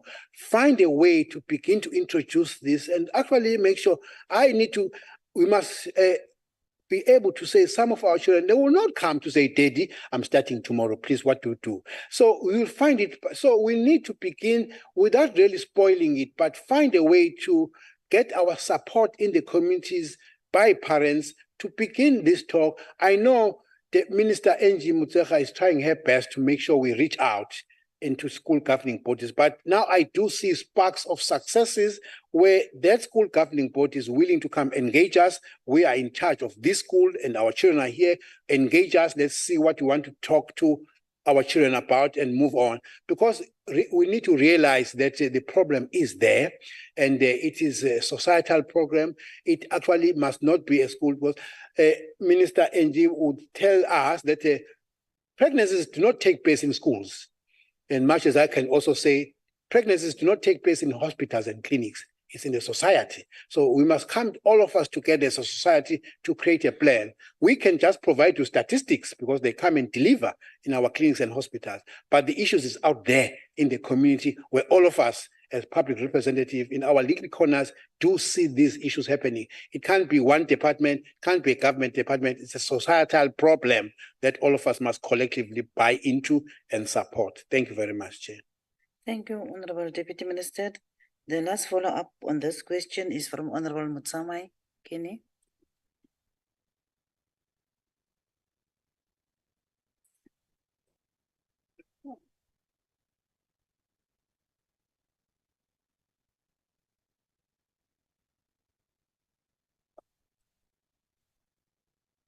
Thank you, Chair. Thank you, Deputy Chairperson. Teenage pregnancy, thank you, Deputy Minister. Teenage pregnancy remains a serious health and social problem in the country, as it is forced girls to drop out of school and trap them in a cycle of poverty. What initiative has the Minister taken to work alongside other stakeholders, such as NGOs, to tackle this problem? I thank you. Thank you, Honorable Mutsamai. Honorable Team. Just before the NGOs, I'll start by saying thank you for a preamble. It is correct. Last year with Deputy Minister Dr. Mhaule, we went to Northwest visiting schools to launch a policy of prevention of pregnancy in schools, because like I'm saying, we are on the receiving end. She has a cohort of young people in schools who already are at high risk of falling pregnant. So we went in there to talk to them and actually roll out. As we were also in KwaZulu-Natal last week, we are rolling out in the course. So what we do, because from us as health, we do have policies and information, we partner with departments like Department of Basic Education, Higher Health, and provide information. But all other NGOs also that are championing these processes are there. I would imagine if we were not doing anything as government and also not supported by the NGOs, the problem might be bigger than what we do see. So it is an issue that we always report to say, so many mothers delivered this week, but so many were teenagers, and therefore we do deal with this. I was just saying there is a municipality in the country, but just because I'm here in this space, I won't mention where, but I can mention this in Limpopo, that I've adopted. That municipality has the highest teenage pregnancy ever in the country, and we need to be closer. And I'm very glad to be close to that municipality because the traditional leadership of those areas, the faith-based leadership of that municipality is really putting things together to work on a strategy of all the things that we do have tools. We need a buy-in from all of us. So NGOs, faith-based organizations, traditional leadership are so much part of the government programs that we collectively work together to deal with this social ill of teenage pregnancies, like we also do combating the issues of drugs, the bullying in schools, and working together with the other departments. Social development being also a very key department to assist us on psychosocial support. Why we are very strong on this, honorable members, that if you fall pregnant at the age of 15, chances of reaching age 21, having breastfed twice are high. And such a teenager is unlikely to ever be a citizen in life who is going to be economically independent. Will always be dependent, but to break a chain of poverty. So breaking and attacking the issues of teenage pregnancy, among other things, is to really break the chain of poverty in families. Thank you very much, Chairperson. Thank you very much, Honorable Deputy Minister. We will now proceed and go to the last question to the Deputy Minister. That will be question number 197 as asked by Honorable Mtsube. Over to you, Honorable Deputy Minister. Honorable Chair, and thank you very much to Honorable Mtsube who asked this question about the new variant that is probably bringing a challenge to us. The WHO Technical Advisory Group on SARS-CoV virus evolution, of which, by the way, some of our South African scientists are part of, meet regularly and as the need arises to review the circulation of variants, including the emergence of this new variant and the new ones that have just been talked about. On the 17th of August this year, the WHO announced that there's a new detected variant scientifically labeled BA2.86. They have actually declared this variant as a variant under monitoring. So there's a first category. They think they call it a variant under monitoring, meaning that it has a potential to pose future health risk. By the 25th of August, 2023, only 9 cases had been reported in 5 countries, meaning Denmark, Israel, United Kingdom, United States, and our country, South Africa. At the current moment, it is unknown whether this BA286 variant is associated with either easier transmission or more severe disease. And it has not been declared a variant, a second category, they call it a variant of interest or a variant of concern. So it has not gone through those statistics. Once they call it a variant of interest, then it means everybody must wake up, think about this variant, or a variant of concern because people are already getting admitted in hospitals. We're not yet there. This variant has not been assigned even a new name calling this and that, because once you are a variant of concern, then the WHO gives you a name. However, given the large number of mutations in this variant, caution is warranted. But at this stage, there is no reason really to be concerned. The country's preparedness, prevention, and response regimens are enough to defend against any new variants and any of the other new pathogens. The department is actively engaging with the WHO, the Ministerial Advisory Committee on COVID, and other local scientists and clinicians, and regular updates will be provided to the public as and when new information comes in. Anyone who has symptoms, like we do provide, anybody, however, who's got symptoms associated with COVID, which is fever, cough, sore throat, loss of weight, loss of taste, and body aches, should then be tested for this. Those who test positive for COVID should then continue with the process that we're doing of isolation. Any who test positive using the rapid antigen, we will therefore ask them that they must go on to do and request a PCR. Anyone at high risk of a serious COVID, which we've always talked about, it could be our senior citizens, those are age 60 and above, people with compromised immunity system or underlying conditions, including lung disease, should consider wearing a face mask when they're in a crowded space, when you are not happy about what you see or hear. All those who are eligible for COVID vaccine should fully be vaccinated, including boosters. So, honorable members, we have not stopped that process. It's just that it is now available in our clinics. We are not going to have it in the malls or in big spaces. But if you have not really taken your booster, we still have those vaccines. What we have now done, COVID-19 is no more a pandemic, meaning it is not really causing us not to sleep. It is an endemic illness. It's all over. It's there, quietly there. So you may still get it, provided you are vaccinated or immunized and boosted. Children who are less than 12 years with a high risk of immunocompromised condition are being vaccinated as a priority population at Sentinel referral pediatric sites in the public space. Health authorities have been cautioned to be aware of a possible increase in the numbers of people needing hospital admissions. We've just sent a caution. We might get this. We're waiting for the scientists. They will tell us if there's a information.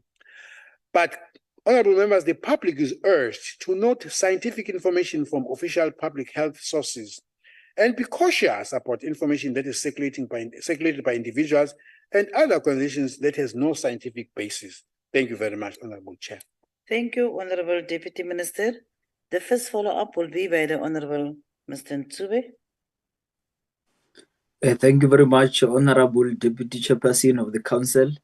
To the Deputy Minister, let me appreciate a very insightful, detailed response that really clarifies us on various matters that would have been of concern to us. Deputy Minister, usually in such cases, there would be individuals and organizations that spread untested and unscientific information that would cause panic in our communities, like we would have seen in the inception of COVID-19 in the early 2020. I just want to check with you, Deputy Minister, that is there any strategy from your department that will counter this irresponsible behavior? Thank you very much, Honorable Deputy Chairperson. Thank you, Honorable Ntube. Honorable Deputy Minister. Honorable Chair, I always try this by using this similar story to say, when I speak to my teenage children, daughters and sons, I always say to them, listen to whatever message that you do get. If it matches what we taught you as you were growing up, then that must be right information. But if it contradicts what we taught you at home, be careful of that information. So again, here we are saying when it comes to issues of health, we provide this information access freely. And if any other organization supplements that information that we do give, then that's a good story to listen to. But any contradictory message to this scientific, we don't do it because we just happen to have the right information. It is scientifically proven, this, that, and the other. Therefore, we give it to the medical, what we call the Ministerial Advisory Committee gives it to the minister gives it to the president makes announcements on issues of COVID, well tested. That is what we would urge our South Africans to remain with and her. If any other person comes with the information to supplement that, then it is good. But any contrary message to that, we don't have a way to stop it in the social media. It's something that you must be very careful to listen to and take those advices. Really shy away from those advices. Thank you very much. Thank you, Honorable Deputy Minister. The next follow-up will be by the Honorable Mr. M.S. Mulitsane of the EFF. Mulitsane. Thank you, Deputy Chairperson. Deputy Minister, which preventative measures have been put in place to ensure that funds allocated to fight this variant are not misused and squandered by the ruling party, as was the case with our first experience of COVID-19 outbreak? Thank you, Deputy Chairperson. Thank you, Honorable Mulitsane. The Honorable Deputy Minister. Honorable Chair, when I was answering the earlier question, I said, because yes, there are many vultures who think that in the health there's a space to come and loot and take resources for themselves. There was a decision on the Presidential Health Compact to, among other things, establish an anti-corruption forum where we as health are part of, and the Hawks are part of, the National Treasury is part of, and other bodies that are in that space. You could probably Google, I've forgotten how many are there. But among other things to say, we will not stop doing the right things as government or in health because we are fearful of people who are going to come in and invade the space with corruption. Rather, let's have a body that is going to be an oversight and do. Yes, it may not prevent all, but it may be able to stamp it as it arises and also deal with that. So there is a structure focusing specifically on issues related to services that we provide as health in the country, called the Anti-Corruption Health Forum, established that must and should assist us in the event of such issues coming in the country. Thank you very much. Thank you, Honorable Deputy Minister. The next follow-up will be from Mr. Tuai Honorable Dutoy.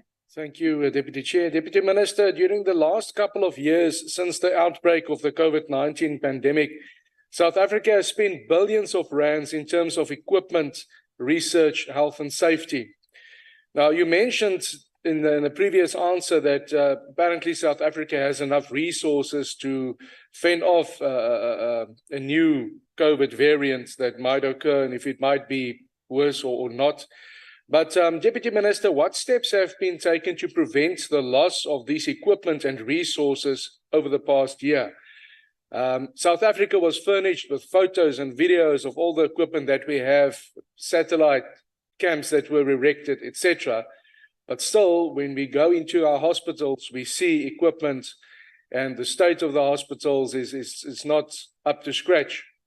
Where has this been stored, and what measures were taken to prevent the loss of this equipment? Thank you. Thank you, Honorable Dutoy. Honorable Deputy Minister.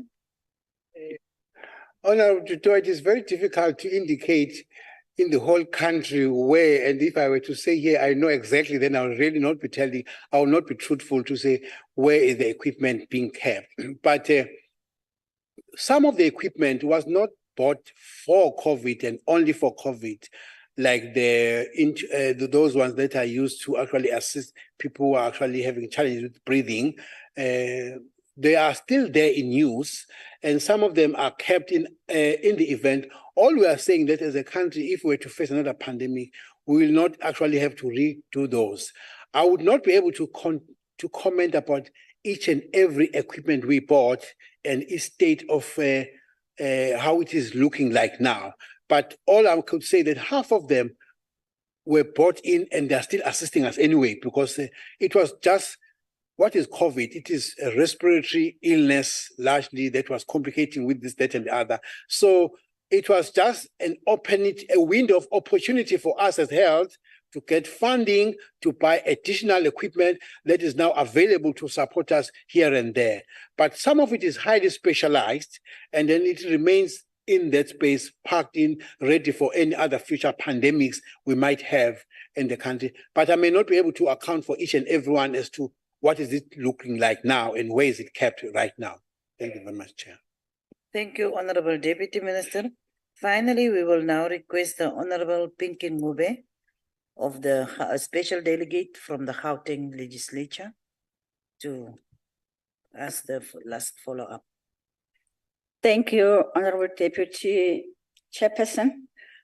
Honorable Deputy Minister, one of the lessons that you have learned from COVID-19 pandemic is the entrenched vaccination hesitancies due to ignorance, misinformation, health, and even political reasons about vaccines, and most importantly, dangers of our heavy reliance on the developed countries and the profit-driven global pharmaceutical manufacturers. Therefore, what is the progress that South Africa is making in building its own local capacity and capability to ensure self-vaccination reliance, production, and distribution? Thank you very much. Thank you very much, Honorable Ngube. Honorable Deputy Minister, you may respond. I'm delighted to have my last question asked by Mbogodo. It was now not very fearful. She has asked thank you very much, Honorable Ngube, for that question. When our President Cyril Ramaphosa came out of a chairship of AU, the AU in its own wisdom asked President Ramaphosa to champion the issues of future pandemics and preparedness, not just of South Africa, but of the whole of Africa. There was a further recognition that there are already signs of the establishment of such in South Africa. I can actually say now the things that President Ramaphosa is championing on behalf of the country and of the continent are such that at any given time we have a future pandemic in this Africa, will not be at the back door, the one who are going to be taken to be put at the back burner. There has been certain programs Afrigen here in the Western Cape, where there is a beginning of processes of manufacturing vaccines for COVID and for any or other pandemics, TB, which is never coming to an end in our continent, but any other future pandemics that we will face, there is preparedness, it's taking place. CSIR is coming in. The Science and Innovation Department are very strong on it. We are very happy as a Department of Health because we are on the receiving end. We'll be the beneficiaries of such processes that are taking place. Now, we could actually confidently, I mean, the WHO, the Director General, Dr. Tedros Ghebreyesus, has been to our country inspecting those sites where we are establishing manufacturing hubs, not just for South Africa, but for the continent. So I would actually be confidently saying, if it goes the way it is, we are in a very good trajectory, not just for the country, but for the continent in terms of being ready for any future pandemics so that we too will prioritize ourselves if nobody else in the world is prioritizing us for future pandemics that we are going to face. Thank you very much. Thank you very much, Honorable Deputy Minister. We have come to the end of the questions. We have come to the end of the questions to the Deputy Minister of Health, and I would really want to thank him for availing himself to respond to the questions as asked by the members. Before I welcome the Minister of Social Development, I would love to welcome my colleague, Honorable Nyambi, to take over the presiding over the House. And I also once again want to welcome the Minister of Social Development. Good morning, sisters. We are waiting on the presiding officer and then he will call you. Thank you very much, honorable delegates, honorable members.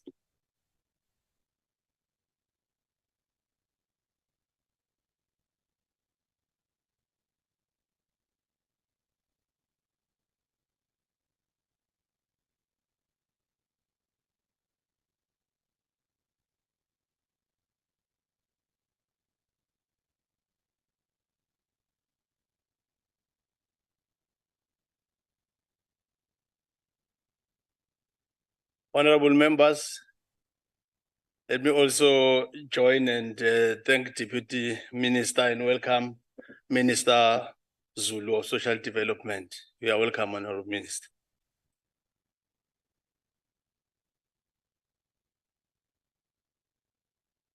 I will now allow Honorable Zulu to respond to question 198 asked by Honorable Ndongeni.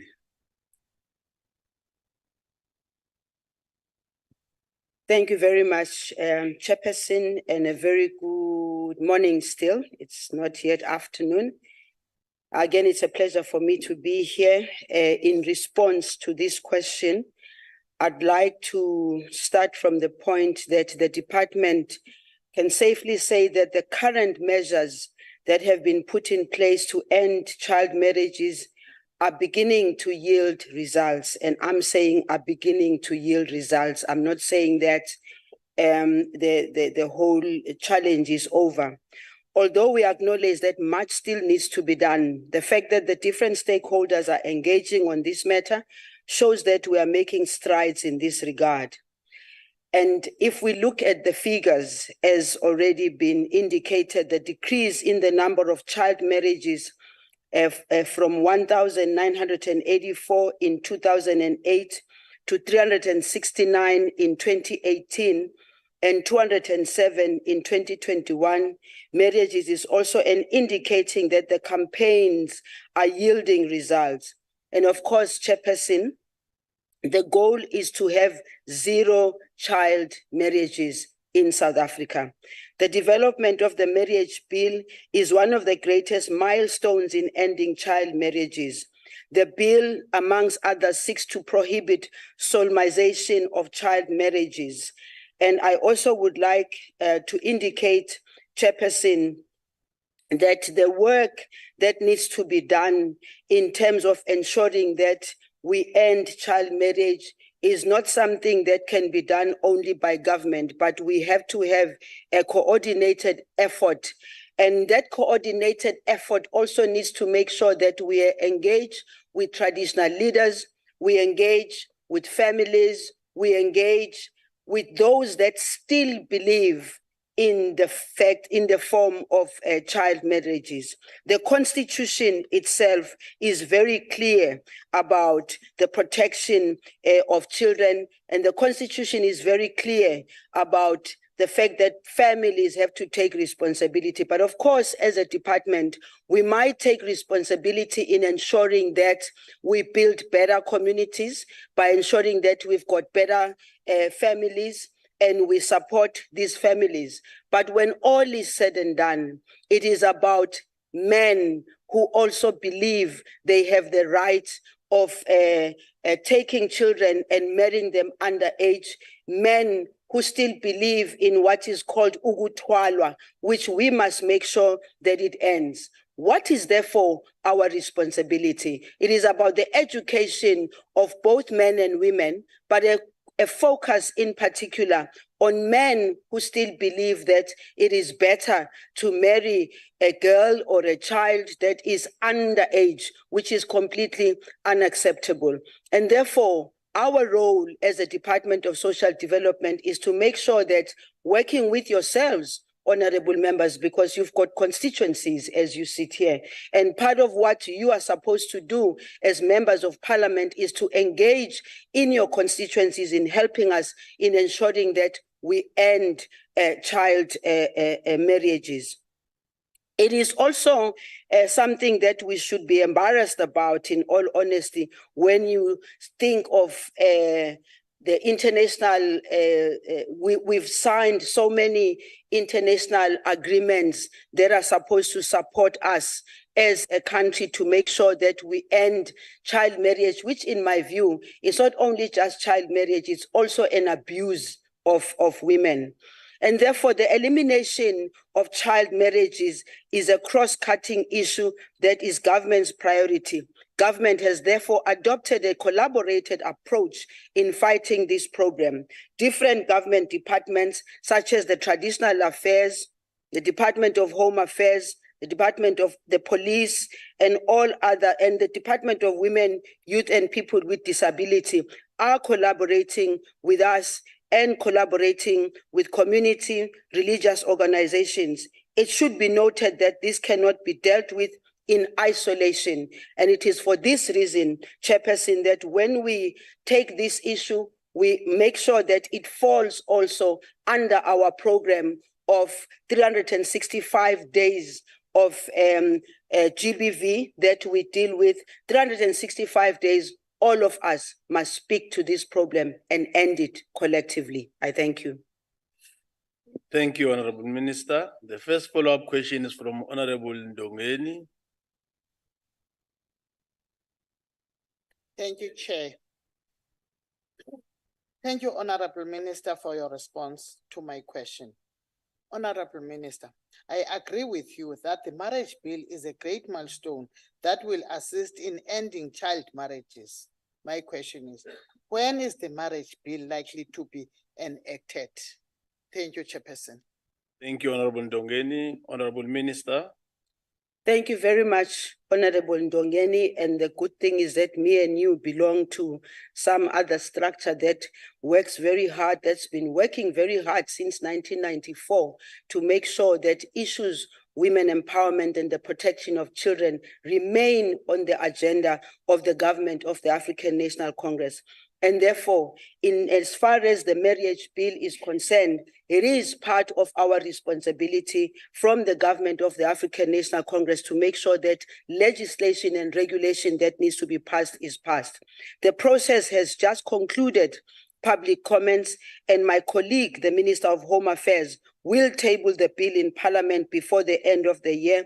And should Parliament pass this important instrument, it will be up to the President to enact it into an act of Parliament. And our responsibility is to make sure that we follow it up And I, as an executive authority, I have to make sure that I communicate with the office of the president and of course the executive in general, because this bill is of utmost importance for the women of South Africa, but it is also of utmost importance to the people of South Africa in general. I thank you. Thank you, Honourable Minister. The second follow-up question is from Honourable Christian. Honourable Christian. Thank you, House Chairperson.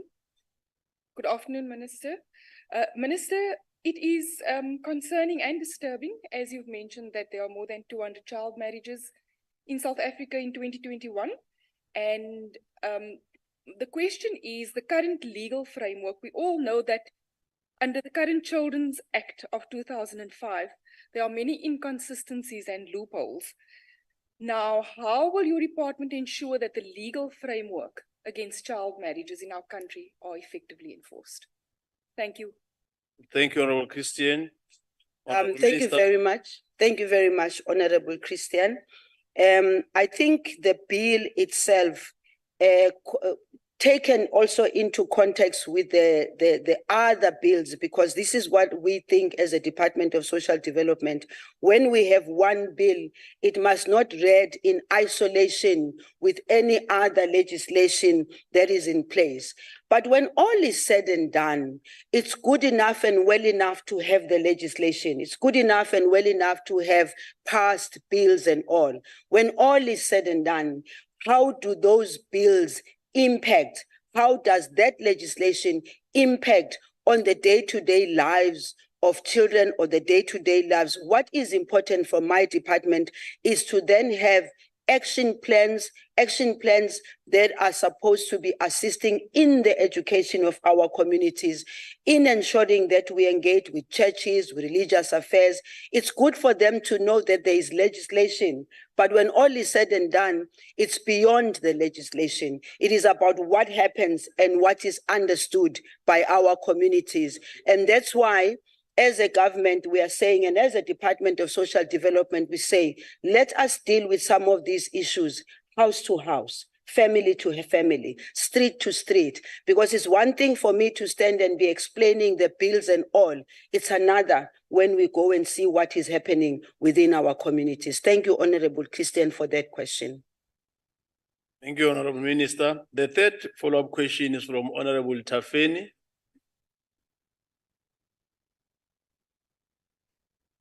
Honorable Mokwala, are you going to stand in for Honorable Tafeni? Chairperson, well, thank you, Chairperson. I want to show my video. Thank you, Chair. Yes, Honorable Tafeni. Honorable Minister. Order, members. Hello, Chairperson. Yes, we can hear you. Continue. Okay. Thank you, Chair. Minister, child marriage is a harmful practice which robs girls of their human rights, including the right of education. Which measures have been put in place to completely eradicate child marriages in the country, as any number is still too high? Thank you, Chairperson. Thank you, Honorable Tafeni. Honorable Minister. Thank you very much, Honorable Tafeni, for that question. Yes, the number is very high, and that is the reason why I started from the very beginning in answering this question to say we aim and we quest for a zero number of child marriages. So the figures that you see, Honorable Tafeni, going down are figures that are going down because of the work that is being done, not only by government, but because of the work that is also being done by our communities, traditional leaders, churches. And I'm sure you also are contributing towards it, because as I said earlier on, you've got constituencies, and those constituencies are the places that we as government expect that also honorable members can partner with us to make sure that the message goes through about how intolerant we are as a government towards child marriages. Thank you. Thank you, Honourable Minister. The fourth follow-up question is from Honourable Dutoy. Honourable Dutoy. Thank you, Honourable Chair. Honourable Minister, thank you for being here. Minister, the Marriage Act allows for girls to be married at the age of 15 with parental consent, but maintains a minimum age of 18 for boys. And it goes further that the Recognition of Customary Act further allows minors to enter into customary marriages with parental consent without specifying a minimum age limit for boys or girls. Now, the Deputy Minister of Health was on this podium 15 minutes ago, and he alluded to the fact that we have a high percentage of child pregnancies in the country. And year on year, government has projects and events to focus on gender-based violence. How is it possible that we can still have this happening in South Africa? You mentioned, Chair, that the responsibility is up to the parliamentarians in this House to go to their constituents and speak to the people, not to allow this to happen. You said that there is a tendency in some cultures to want to marry a child, to have sex with a child. Now, Minister, can you please indicate which ethnic groups and cultures are currently supporting this, child marriages in South Africa, and to what extent is your department engaging with them, except for just answering broadly that you're engaging with tribal and traditional leaders? Thank you, Minister. Thank you very much, Honorable Du Toit. I do not want, under any circumstance, to come here and be talking about ethnic groups or groups of people that are still practicing this. I started from a point of view that says this is our responsibility as government, and we take responsibility as government. And it is for this reason that as government, we make sure that the legislation, maybe let me start with the Constitution. The Constitution of South Africa covers everybody, including the unfortunate situation of the children who find themselves in this situation. So the legislation that we pass, including the bill that Honorable Ndongeni was speaking to earlier on, not only the issue of the bill, the Department of Social Development, in collaboration with the Department of Women, Youth and People with Disability, in collaboration with the Department of Education, in collaboration with the police, we do everything we can to go out with specific programs that are related to educating our people broadly, because yes, I might be sounding broad in our question, in my answering, but there are specific programs that we do both with traditional leaders and with churches and all other civil society organizations. And also, we've got NPOs that we work with, NPOs who we make sure that are funded so that they can be able to do their programs, which also include the education of our people and the need for us to eradicate child marriages. As for ethnic groups, I don't think it's for me to be going into that. Thank you. Thank you, Honorable Minister. Honorable Minister, we now come to question 190 asked by Honorable Christians. Honorable Minister. Thank you very much, Chairperson. I'd like to start from here that since the launch of this OTT platform that we refer to on July 27, the platform has helped both ordinary South Africans and the media houses to receive much needed information. To date, we have over 500,000 hits were recorded with the people downloading the information from not only from South Africa, but from even different countries. And for you, honorable members, if you want, you can go also and check dsdtv.org.za. It will give you the information that is loaded or downloaded. It will give you the information about what the department does. And yes, there is justification because the Department of Social Development has had to look at different ways to make sure that it reaches ordinary South Africans and make use of the different platforms at its disposal. Now, the different platforms that are available are platforms that government has to take advantage of. And then if there is now this platform that we can take advantage of and make sure that people get information directly from us, it is important. It is common knowledge that third-party service providers need to generate revenue and are governed by editorial independence. They sell airtime and have a mandate not only to service and broadcast government content, but a variety of content from if not at all spheres of our society. The truth of the matter is that government cannot afford many a time this airtime. Airtime on TV and all is very expensive.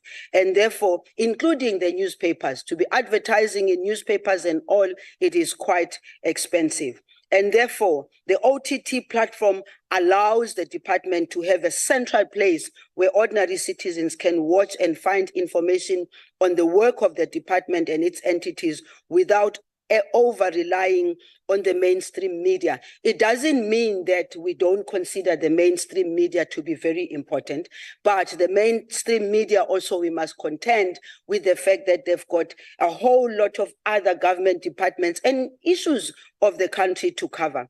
Even connecting to 120 community radio stations for an hour can cost up to 900,000 at a go. So the Department of the DSD sector has a lot of production that have never been flighted by any of the mainstream media because this exercise requires revenue. And for the first time through the platform, South Africans can be able to see what the department and its entities are doing. I think the Constitution refers in South African Constitution Act 108 of 1996 provide the framework for communication within government environment and regards freedom of expression and the public's right to information as fundamental rights. So as a department, we're doing everything we can to make sure that we reach out to our people. And members, maybe when you leave this August House, you can go and see for yourself what is on that platform, and then you can judge for yourself whether that information is not information that is needed by our people. It is also an exaggeration for the honorable member to say a streaming platform was prioritized over essential services. The honorable member can look at the numbers for July and just for social assistance without including other services. It is also incorrect to say that there are television platforms. There's only one over-the-top platform by the department, and the 81,250 spent on the channel compared to the 17 billion just in July 2023 is a drop in the ocean. The government policy on communication guides that between 1% to 5% of the department budget should be allocated to fund communication. The annual budget of the department is 260 billion, and the 81,000 a month does not even make up to the suggested percentage. We do want to reach out to our people, and we do want to give them the information directly so that this information that we give is not twisted by others who want to twist it. And if they want to get the information directly, they are also free to go to dsdtv.org, and then they'll get everything about what we do as a Department of Social Development. I thank you, Chair. Thank you, Minister. First follow-up question is from Honorable Christian. Honorable Christians. Thank you, Honorable House Chairperson. Minister, the current DSD website is outdated and it is not user-friendly in its current state. Can you explain why these issues weren't addressed before pursuing a new development, a new media online platform? And also, Minister, I know that you've mentioned percentages that the platform have reached, which to my mind sounds minimal. Can you explain how this platform effectively reaches those who might not have reliable internet access, or for that matter, even devices to reach that platform? And specifically, whether the funds invested in this platform are yielding tangible results in terms of supporting vulnerable citizens and delivering essential social services. Thank you, Minister. Thank you, Honorable Christians. Honorable Minister. Thank you very much, Honorable Christians. Yes, we have to really keep working on our website. And again, it's another problem of finances, and it's another problem of the cost of improving our system and all. Yes, we will improve on that. But coming straight to the question of the funds yielding results, this is a new platform that we are engaging on. While we are, and by the way, the first year is a trial for the year, and I'm 100% sure that following it up, by the time at the end of the year, we will see better results. Let me just explain. Sometimes people take our people for granted and think that they are not interested in technology and the improvement of technology. Our SRD 350 showed to us the number of people who have cell phones in their hands, and the number of people who were able to apply for the 350 without going to any office.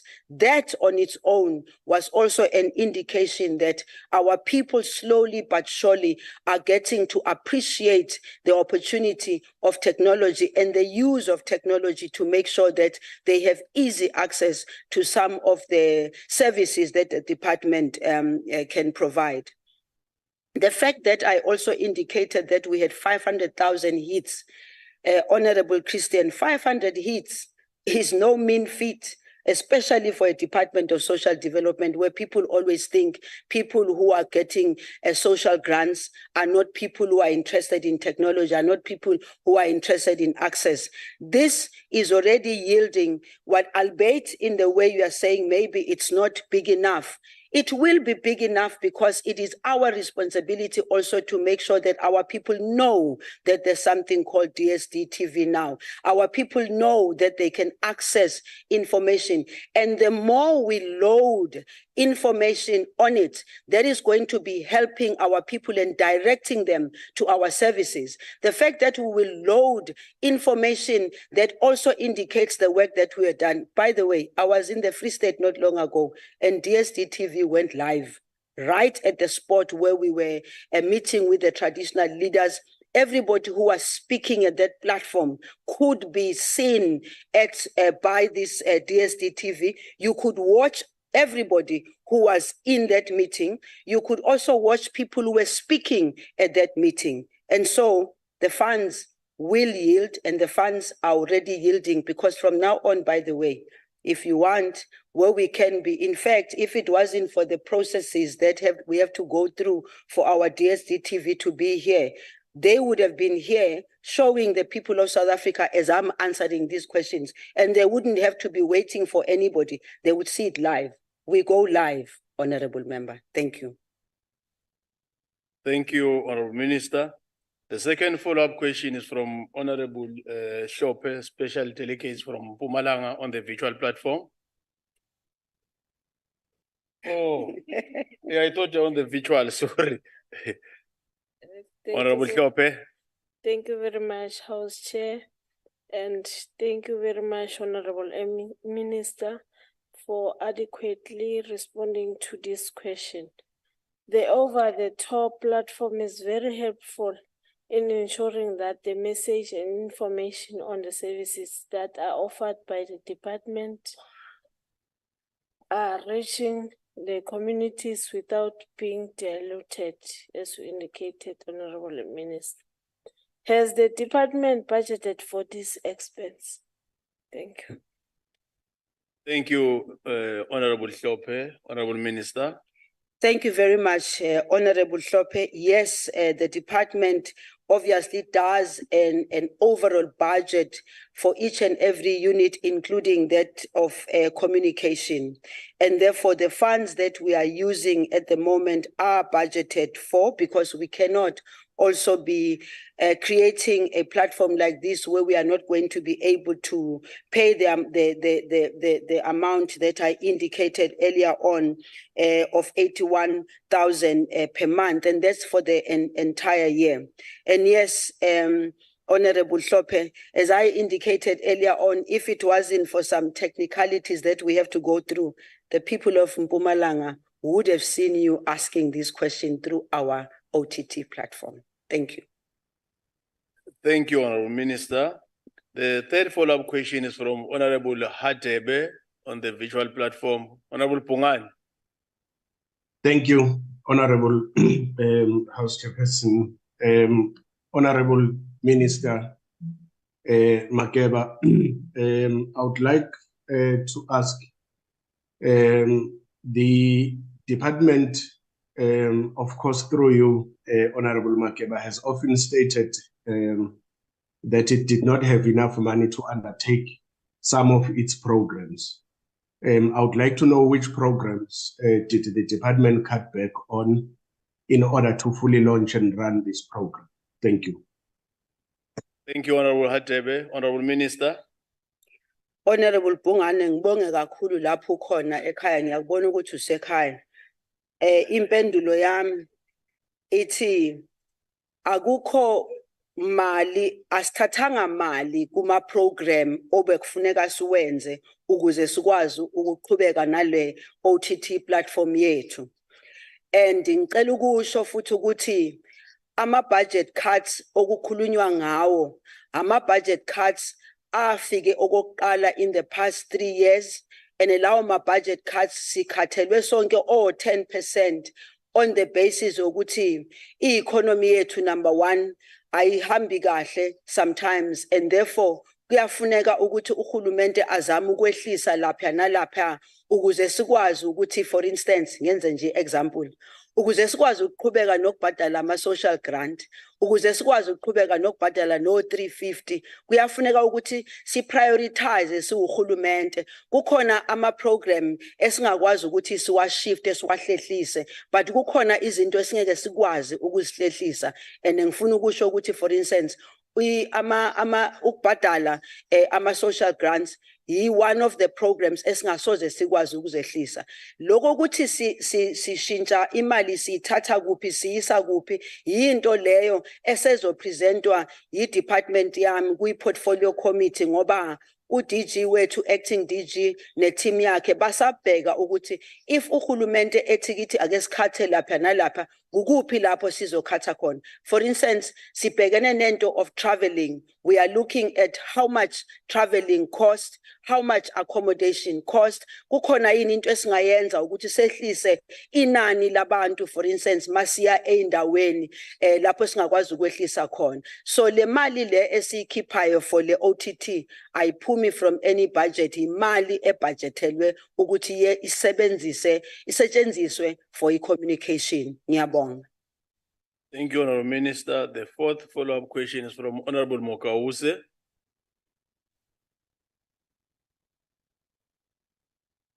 Honorable Mokause. Thank you, House Chairperson. Minister,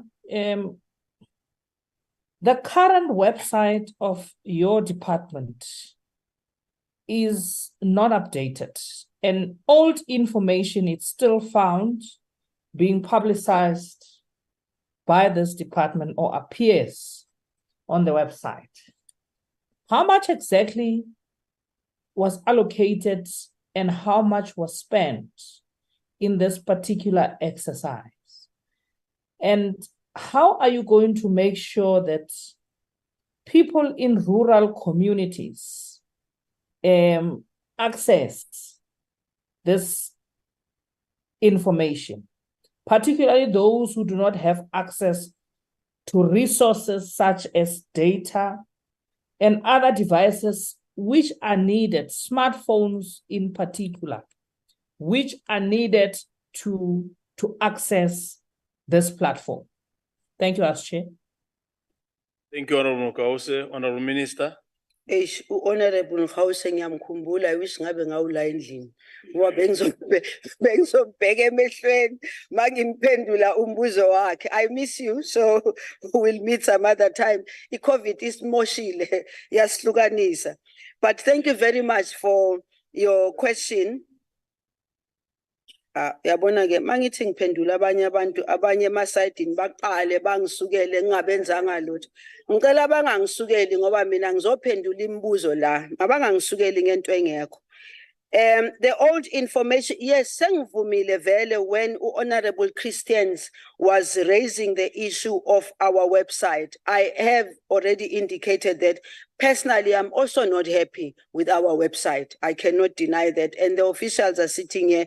They know that I follow them up all the time about ensuring that we update and we upgrade our website. And I know that there is a process that they have embarked upon, which again, by the way, it also needs some resources which are budgeted for, by the way, because we're looking at the overall upgrading our entire systems, because some of our systems, not only just the website, they need to be upgraded and brought into speed with today's technology. The amount of money that is budgeted for, as indicated, it's 81,000 per month, which is going to be for 12 months. And I did indicate that this is just for now. We are taking it as an exercise that we need to also do a review on it as we go along. Every month we'll be looking at how many people are joining. But most importantly, let me say, the issue of data. Everybody knows that government has been calling on the private sector to reduce the data so that people can be able to access this data. But from a Department of Social Development point of view also, we look at other departments that are responsible for ensuring that people can easily access the data, but they can also make sure that in the communities, what we are trying to do is to make sure that people can be able to use data and get data cheaper. But all the other departments that have to make it easy for our people to access even lama gadgets okhulunywa ngawo. I'm talking about the fact that kwa SASSA, when people were asked to apply through the cell phones, people were able to apply. More than 10 to 15 million were able to apply, including people who are applying from rural areas. So the continued demand for ensuring that data is made easy to access, but also the transformation of technology and making it easy for people to access, not only in relation to this OTT platform for the department, but also in general for our people to be able to access information is one thing that this Department of Social Development is engaging with other relevant departments. Thank you. Thank you, Honorable Minister. Honorable Minister, we now come to question 199 asked by Honorable Nchabeleng. Honorable Minister, please respond. Thank you very much, Honorable Nchabeleng, for the question. As you probably are aware, NDA is an agency of the Department of Social Development. And when I arrived in the department, there was a whole big issue about its importance. There was a whole big issue about whether we should continue with it or not. Was then, and even at the beginning when I came, said, this is one agency that we have to make sure that it remains and it's resourced much better than it has been resourced in the past, because this is one agency that not only will it help us in terms of eradication of poverty, we as a Department of Social Development pay social grants. And I am of the view that some of the social grant recipients, we can be able to do something about ensuring that we open up opportunities for them not to depend necessarily on the social grant, because the social grant is also not adequate. And therefore, when we have an agency like the National Development Agency, and we plan to assist our communities, we can use it to go and support the community organizations. We can use it to also direct some of the grant beneficiaries to either starting their own businesses or having their own CSOs in their communities, so that they can be able also to develop sustainable projects as individuals. And therefore, since its inception, the NDA has grant funded 4,054 CSOs in the agriculture, manufacturing, ECD sector for an amount of 1.4 billion funding, which was mainly geared towards creating sustainable livelihoods and the eradication of poverty. Grant funding to CSOs in Limpopo, all Limpopo districts, amounts to over 206 million. The following are the examples of some of the projects that have been funded in Limpopo. And I decided that let me raise the issues that are related to Limpopo because the Honorable Nchabeleng can be able to go to those specific ones which I'm relating to go and check whether for real these are in existence and whether they are operating. But all members of this house will find that in the different provinces, NDA has funded some of the CSOs. One, Hlaisekani Stimulation Center in Mopani District, Tsanin, LM has been funded for 321,552 rands and is still active. Mamahlale Agricultural Primary Cooperative Limited, again in Mopane District, Maruleng, LM, has been funded 961,338.40 cents and is still active. Ntswele Tau Agriculture Cooperative in Sekhukhune District, Makudu Tamaga. Oh, when I ask you, maybe I must tell you in your area where are we funding so that you can go and check. Maybe Tsilima Khana Agricultural Cooperative in Vembe District, Musina, LM has been funded for 696,738.81 cents and it's still active. Tepong Children's Project Waterberg District, Tabazimbi, LM, has been funded for 252,718 and is also active. Not long ago, I was in KwaZulu-Natal. Even in KwaZulu-Natal, when the president went for the presidential imbizo, I had to go to some of the cooperatives to hand them over equipment which they are supposed to use, and I was happy with what I saw. So the other issues for me about capacity building, NDA has capacitated 40,084 CSOs. In addition to the above mentioned, the NDA has mobilized resources and entered partnership to advance the fulfillment of its mandate of poverty eradication. I've said to the chairperson, and by the way, the chairperson is now Mayor Ruth Bengu, the chairperson of NDA. I've said to them it is possible for them to go out and fundraise beyond what government is able to do. Go to the private sector and tell them that they also have a responsibility towards our people. I thank you, Chair. Thank you, Honourable Minister. The first follow-up question is from Honourable Nchabeleng. Thanks, thanks, Honourable Minister, for your detailed response and even sharing information that is very useful for us in terms of making follow-ups to check progress and the impacts that we are making on poverty in our areas. The NDA is concentrating on community-based structures and early childhood development centers in its role to eradicate their poverty. Does the department have a follow-up program to ensure that the funds given have reached the correct hands? That is, issues of the impact of your interventions on poverty in our communities. Thanks a lot. Thank you, Honourable Nchabeleng. Honourable Minister. Thank you very much, Honourable Nchabeleng. Chairperson, ngizocela ukuthi ukukhulume nabanye abantu ngoba kithi la sivela khona. Abantu abathi kushiwe njeni leyo nto leyo. It's when we call dogs, and I don't think there are dogs in this house. So ngiyacela nje ukuthi kubatshela ukuthi maybe ngesilungu sakubo ayisebenzi kanjalo. Ngesintu kithi, when you go, we are calling a dog. And I don't think there's a dog in this house. Actually.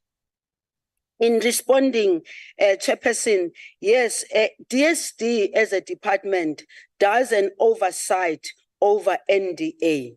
And the good thing about the NDA is that it has a board. And therefore, having the board also enables us to have a structure that can be able to oversight over the activities of NDA. Bese ngiyasho ke, or maybe re ke bue ka Sesothunyana saka. ECDs, early childhood development, are moruna anymore. We transferred them already to the Department of Basic Education, but that doesn't mean we are not interested in how it is done. So the oversight for us is done by DSD over NDA, and the oversight is done by the board, which is led by Ruth Bengu. Also does the oversight. I think what is very important here, and again, I say we have asked them to look at the support that they can get, these CSOs can get from other opportunities, like for instance, in the private sector. One of the things that I would like to say from the Presidential Economic Stimulus Package Volunteer Program, 30 million funding, which created 4,350 work opportunities for the youth and women from poor communities in the 9 provinces. This is one of the things that is of interest, for instance, to NDA, to make sure that it enables people and it tells people how to access that.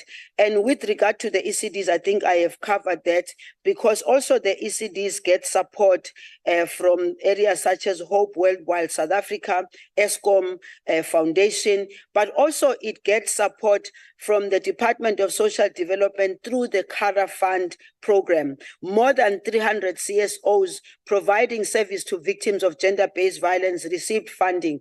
And here, when we talk about the CARA funds, the oversight is not only the Department of Social Development, it is also oversighted by Justice, because the CARA funds we get from the Department of Justice. Thank you, Chairperson. Thank you, Honourable Minister.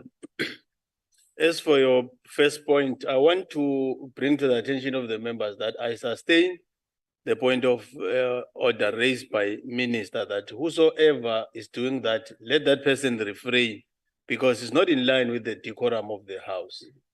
And should it happen again, then I'll have to deal with it in a different way. Refrain from doing anything that will compromise the decorum of the House. This is a very important session dealing with the questions of social development. The second follow-up question is from Honorable Dutoy. Honorable Dutoy. Thank you, Honorable Chair. Honorable Minister, the NDA supports non-profit organizations and cooperatives that contribute towards poverty eradication in their communities. Minister, please indicate, excuse me, if support by the NDA to NPOs is subject to BEE level classification, and or can any NPO apply for support in this fight against poverty and hunger in the country? Thank you. Thank you, Honorable Dutoy. Honorable Minister.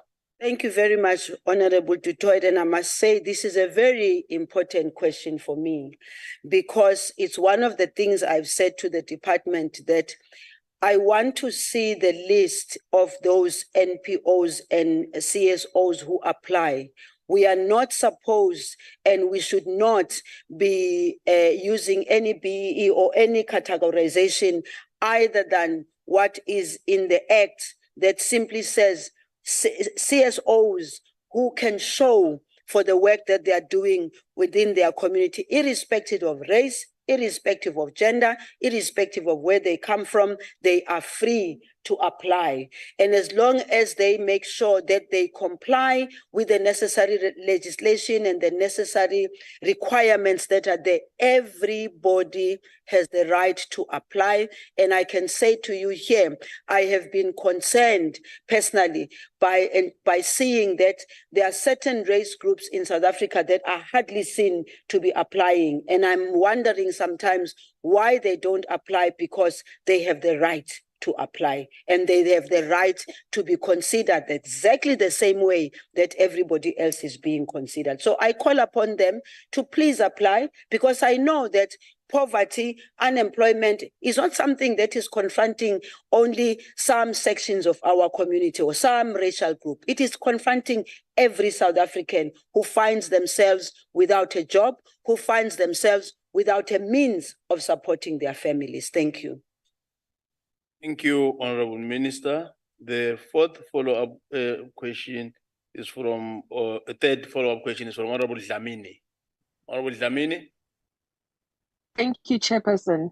Minister, what tools are used to measure poverty by the department? And does the threshold acclimatize to economic conditions? What are the effective strategies used to ensure eradication and not coping with poverty? Thank you. But Honorable Dlamini, it will always be good for us to see the face, and then maybe if you have got connection challenges. But anyway, you have asked your question. Honorable Minister. Thank you very much, Honorable Dlamini. Yes, the Department of Social Development is very well known to be one of those departments that are in the forefront with tools that are supposed to assist our people from a point of view of fighting poverty, unemployment, and inequality. One of those, which is one of the biggest in the African continent, is the money that comes from Treasury. From Treasury goes directly to SASSA, and SASSA disburses it in the form of different social grants that are being given to our people. This is but one, but it is one of the biggest.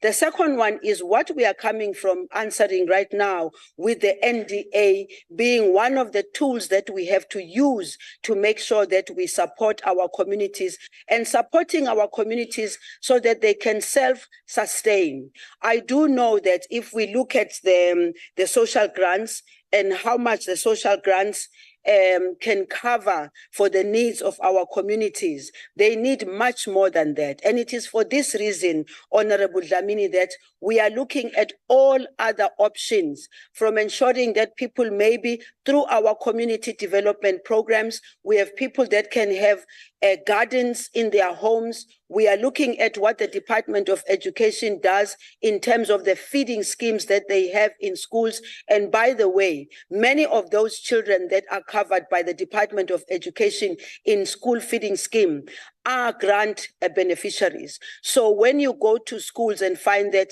children are able to eat, have 2 meals per day, it is also one of those. But the issue is, after they've had the 2 meals at school, what happens at home? Hence, we are part and parcel of the government that is trying to make sure that we create more jobs so that people can be able to take care of themselves.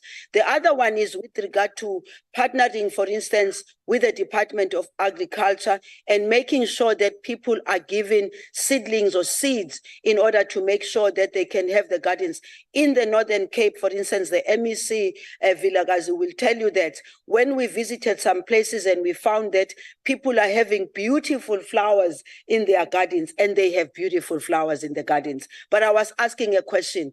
It's nice for you to have the flowers right there and almost be in competition about the flowers. How about having carrots, cabbage and something at the back, and occupy the land that must be occupied by planting, so that people can be able to take care of themselves from a health point of view. But also, Honorable Member, we do have, for instance, when we have disasters, the department as well as SASSA, we always make sure that we are there for our people from a point of view of ensuring that we give them food parcels. In all the provinces, we have centers where we can put these food parcels together. But my view is, let's go beyond food parcels. Let us empower our people so that they can be able to work for themselves, because it's a food parcel today. After the food parcel is gone, then what?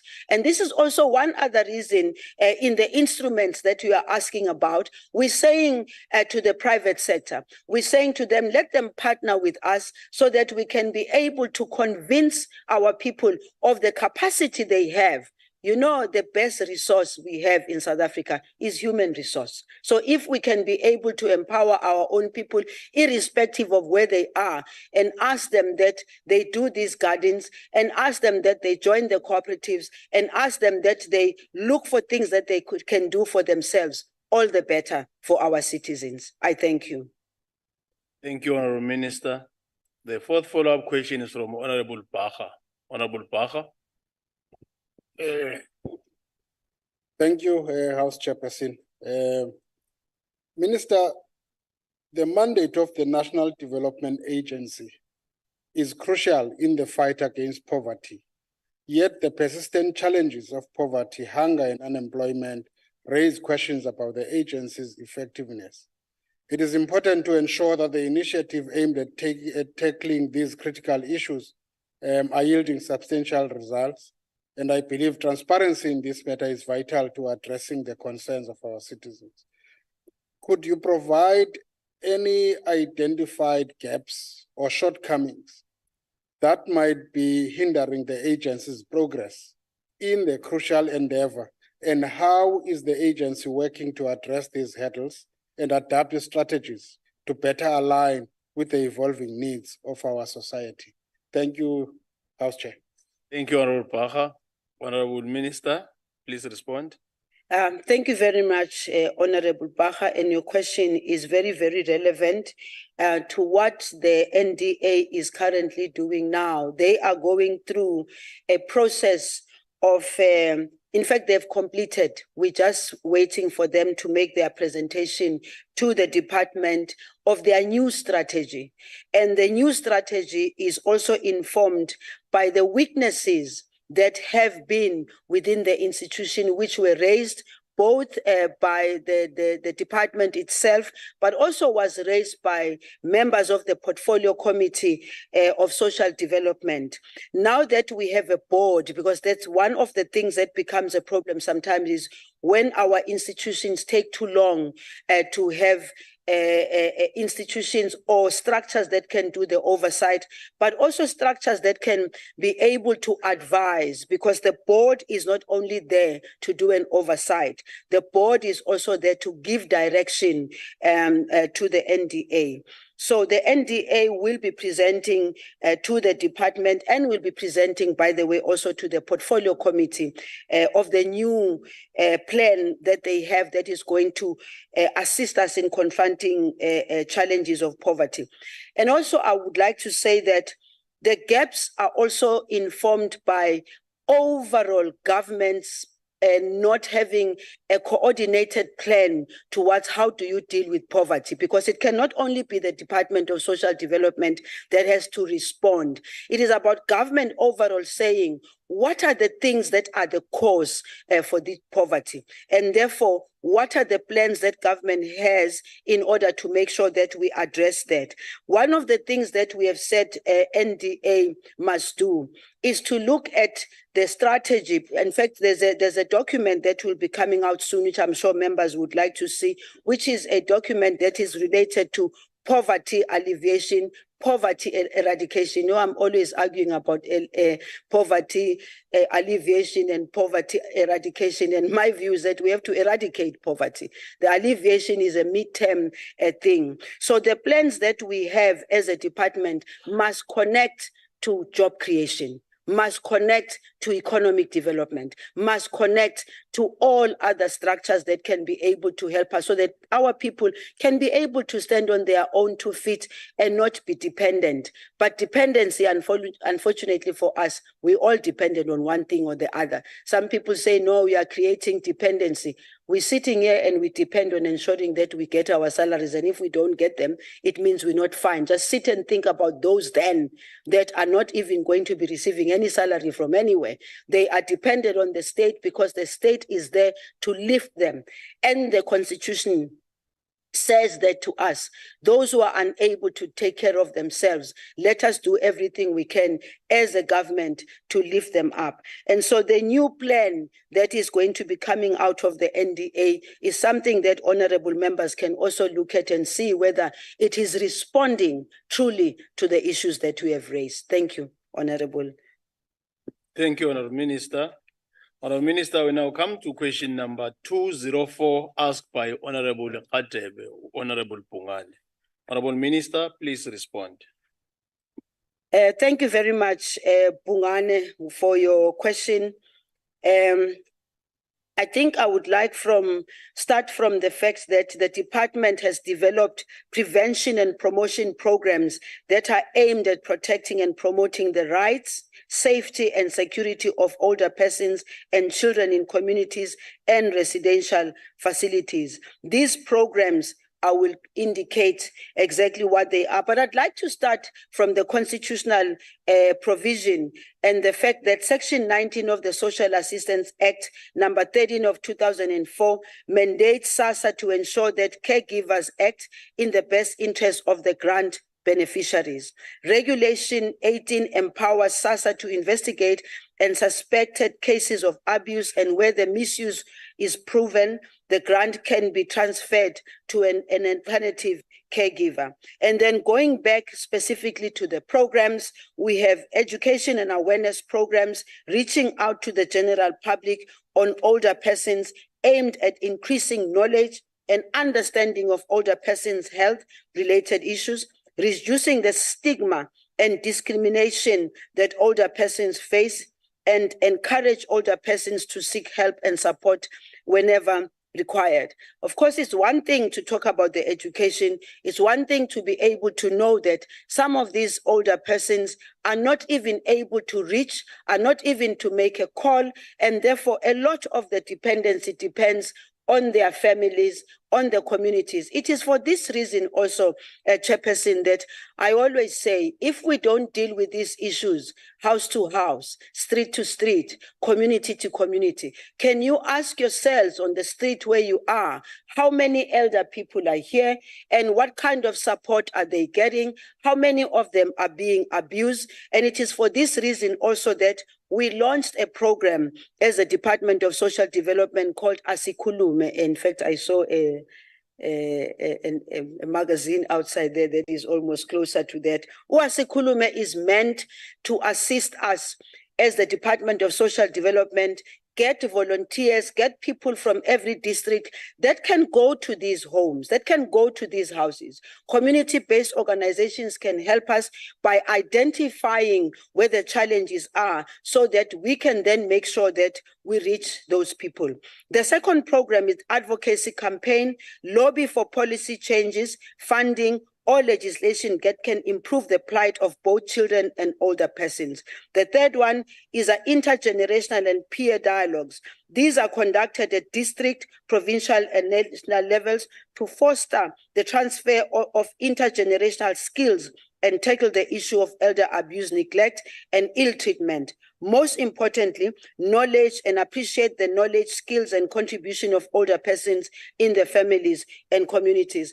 I am raising this issue also of South Africa actually not utilizing the opportunity of the older persons who walk around with wealth of information, both about their communities, both about their families. And I'm saying that while I appreciate that we need to bring young people into new spaces, but there are many people who are retiring, who are going and sitting at home, and we are not taking advantage of them, from nurses to teachers to all of them. And I'm saying those must be the ones that we bring on board and partner with them. The fourth one is home-based care program for older persons. The program seeks to ensure that frail older persons receive maximum care within the community. The department commenced with the implementation of the SAQA accredited older persons caregiver training manual in districts.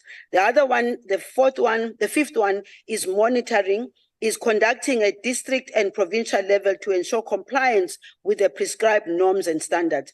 The sixth one is counseling services are available at all levels of social work intervention, and is one of the reasons why we would like to get more and more social workers who must be employed not only by the Department of Social Development, but other departments must also assist us, and the private sector must also assist us. The seventh one is a comprehensive capacity building program on Alzheimer's diseases and related dementia. And again, this is one of the biggest one which is not understood in our communities. People think that a person has gone mad or a person is walking around. It is because we need to educate our people about these diseases. This program seeks to demystify mental illness that old age related, educate older persons, families and communities, curb traditional harmful and gender-based ill treatment level at older persons, especially women. The program targets all relevant stakeholders of all age groups in our communities: government employees, faith-based organizations, traditional leaders and healers, social service professional practitioners, government and private sector employees. And in conclusion, Chair, the promotion of the rights, safety, security, and well-being of children and older persons is guided by the Children's Act 38 of 2005 as amended, and the Older Persons Act number 13 of 2006. These are two principal legislation that mandate the provision of services to children and older persons. I thank you. Thank you, Honorable Minister. The first follow-up is from Honorable Pungane. Honorable Pungan. Thank you so much, Honorable House Chairperson, and thank you so much to the Honorable Minister for the response, Makeba. My follow-up question is, what prior training is done for caregivers to ensure that they possess the necessary skills needed to fully take care of those vulnerable, that is orphans and elderly? Thank you, Honorable Chairperson. Thank you, Honorable Pungan. Honorable Minister. Thank you, Honorable Pungane, for that question. This is an ongoing process. We need much more than the number of home caregivers that we have. And therefore, the training under social development, the training also happens for social workers. But other people take their own initiative because they want to be of service to communities. And they go and do training at different institutions for training. And I believe that the ones that we have as a Department of Social Development go through all the necessary training by the department. But even those who are trained by the private sector, they need to be followed and assisted by the Department of Social Development. The plea from myself as a minister is that you have to be interested in doing this from a humane point of view, not just because you want it, because it is a salary issue. The issue of caregiving is almost like a calling, as it is with nurses and teachers sometimes. And therefore, we believe that also the training must also keep on improving, because the new challenges that are faced by caregivers in their homes is becoming much more difficult. But the caregivers who are giving care in institutions which are supported by the department is easier also to monitor, because we have to monitor what happens in those institutions where people are taking care. But in the homes, again, it is about our support, because one of the responsibilities of this Department of Social Development is assisting in the ensuring safety, safe families, ensuring that families also understand and appreciate the values of families and what needs to be done by families in making sure that the elderly in particular and children are taken care of. So the training is something that has to keep on improving, and I'm sure that the Department of Social Development will keep using new methods to make sure that we empower the caregivers. Sometimes it's very difficult for caregivers, because sometimes the caregivers do not even get the support they are supposed to get from the family members. And so those that need the caregiving, you find that they have a lot of challenges where they have to be reporting, and sometimes the caregivers are not even told the truth sometimes by the family members of what is happening. But I'm sure as we continue with the training, both that is offered by government and one that's not offered by government, will keep on improving it. Thank you. Thank you, Honorable Minister. The second follow-up question is from Honorable Pach. Thank you, House Chair. Minister, considering the evolving challenges that children and vulnerable groups face, including the impacts of climate change, drug use, poverty, unemployment, and the rise of mental health concerns. How does the National Security Agency collaborate with external experts or organizations that specialize in these areas of concern? Moreover, how does the agency plan to ensure that its monitoring and intervention programs remain adaptable and responsive to the changing landscape of challenges faced by the vulnerable individuals? Thank you, House Chair. Thank you, Honorable Baha. Honorable Minister. Thank you very much, Honorable Baha. I think one of the most important pieces of information that we can need here is to say South Africa as a country is signatory, first and foremost, to a number of international either international organizations that can be able to support us in this. But I'd like to start from a point of view that before we even go out and sign any agreements or sign any conventions that are out there, we need to start with ourselves. We need to start with our constitution.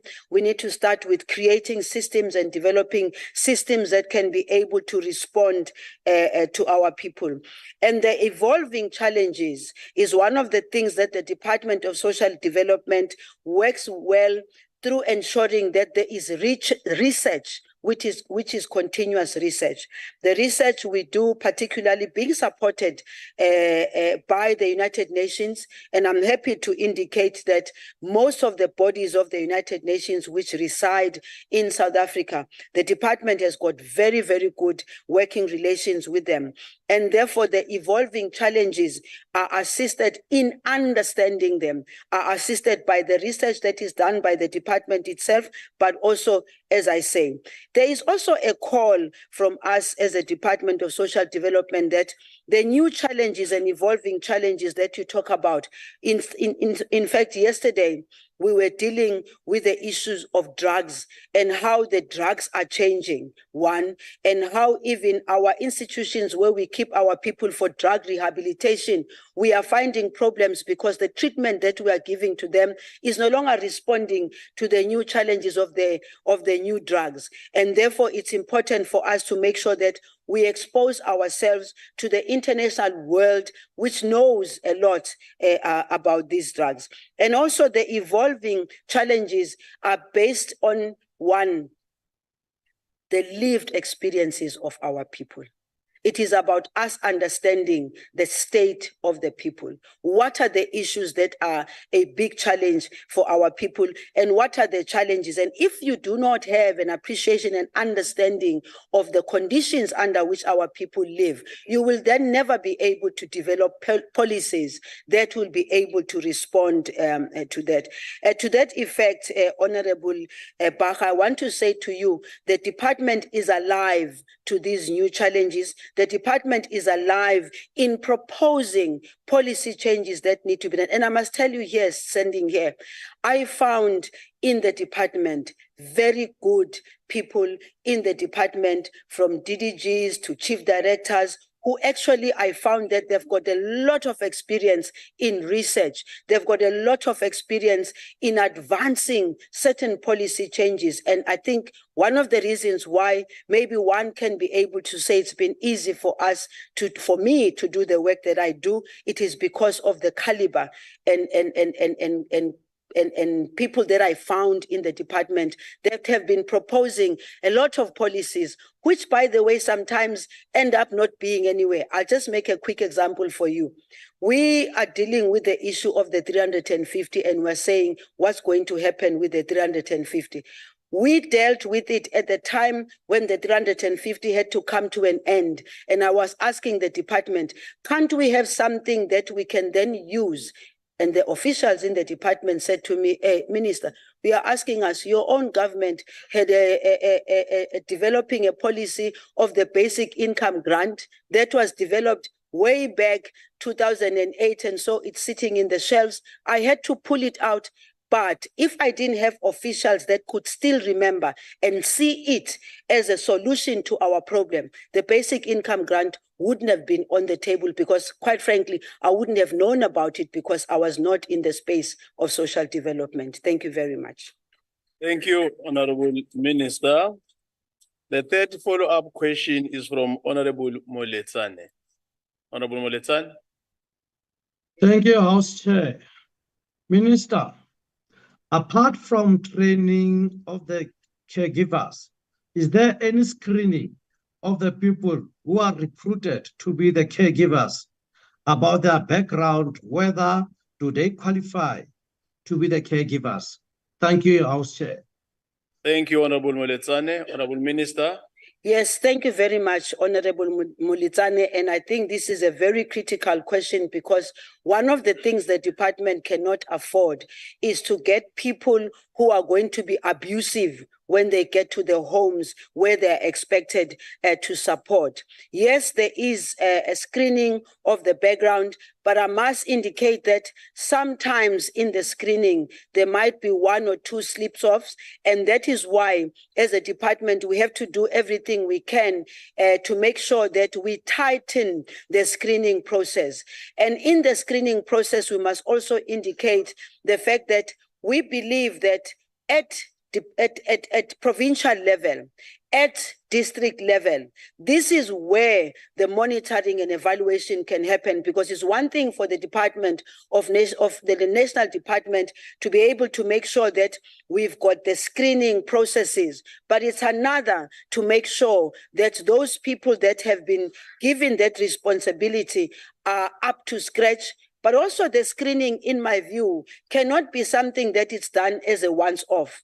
When we need the reports from the families and the monitoring and evaluation of the performance of these caregivers, it's important that we also strengthen the monitoring and evaluation and make sure that we have people that are able to visit these families and make sure that those people who are supposed to be cared for, they continuously prove that what they say they are continues. You know, people change sometimes along the way, and therefore the monitoring and evaluation for me is important. But the screening, definitely, there's no way we can be employing or even giving people that responsibility unless they have been properly screened. But if there are those that are slip in the system, it is about the communities and the families letting us know so that we can deal with it. And if in case there are people that shouldn't be there, we should be able to remove them from there. But also we must make sure that if there have been abuse, then the abuse must be dealt with, and the law must take its course where we find that people have been abusing either women or children or the elderly. Thank you, Honorable Minister. The fourth follow-up question is from Honorable Nsube. Honorable Nsube. Thank you very much, Honorable House Chairperson. Let me greet the Minister. Minister, you have indicated that there are laws and programs that are in place to defend the rights of orphans and the elderly. But it does happen that they find themselves in trouble.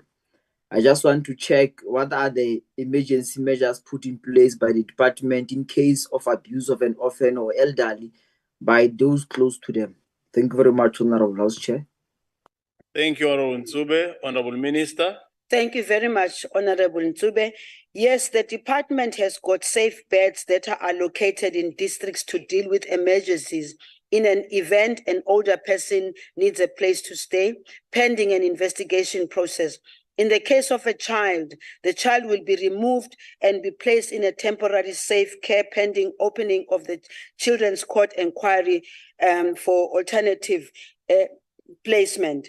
Again, I would like to say, it's one thing for us to have the safe beds. It's one thing for us to have the temporary safe places. What I think we need to do is to improve how the elderly or children can be able to reach out to these centers, because we can have the center, but if people don't have the information and if people are being abused even in the home, in the olden days when we grew up, the neighbors knew what was happening next door.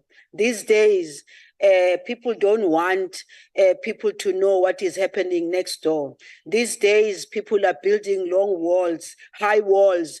And these days, sometimes people can even hear the cry next door, but they don't do anything about it. It's a plea from us as a Department of Social Development.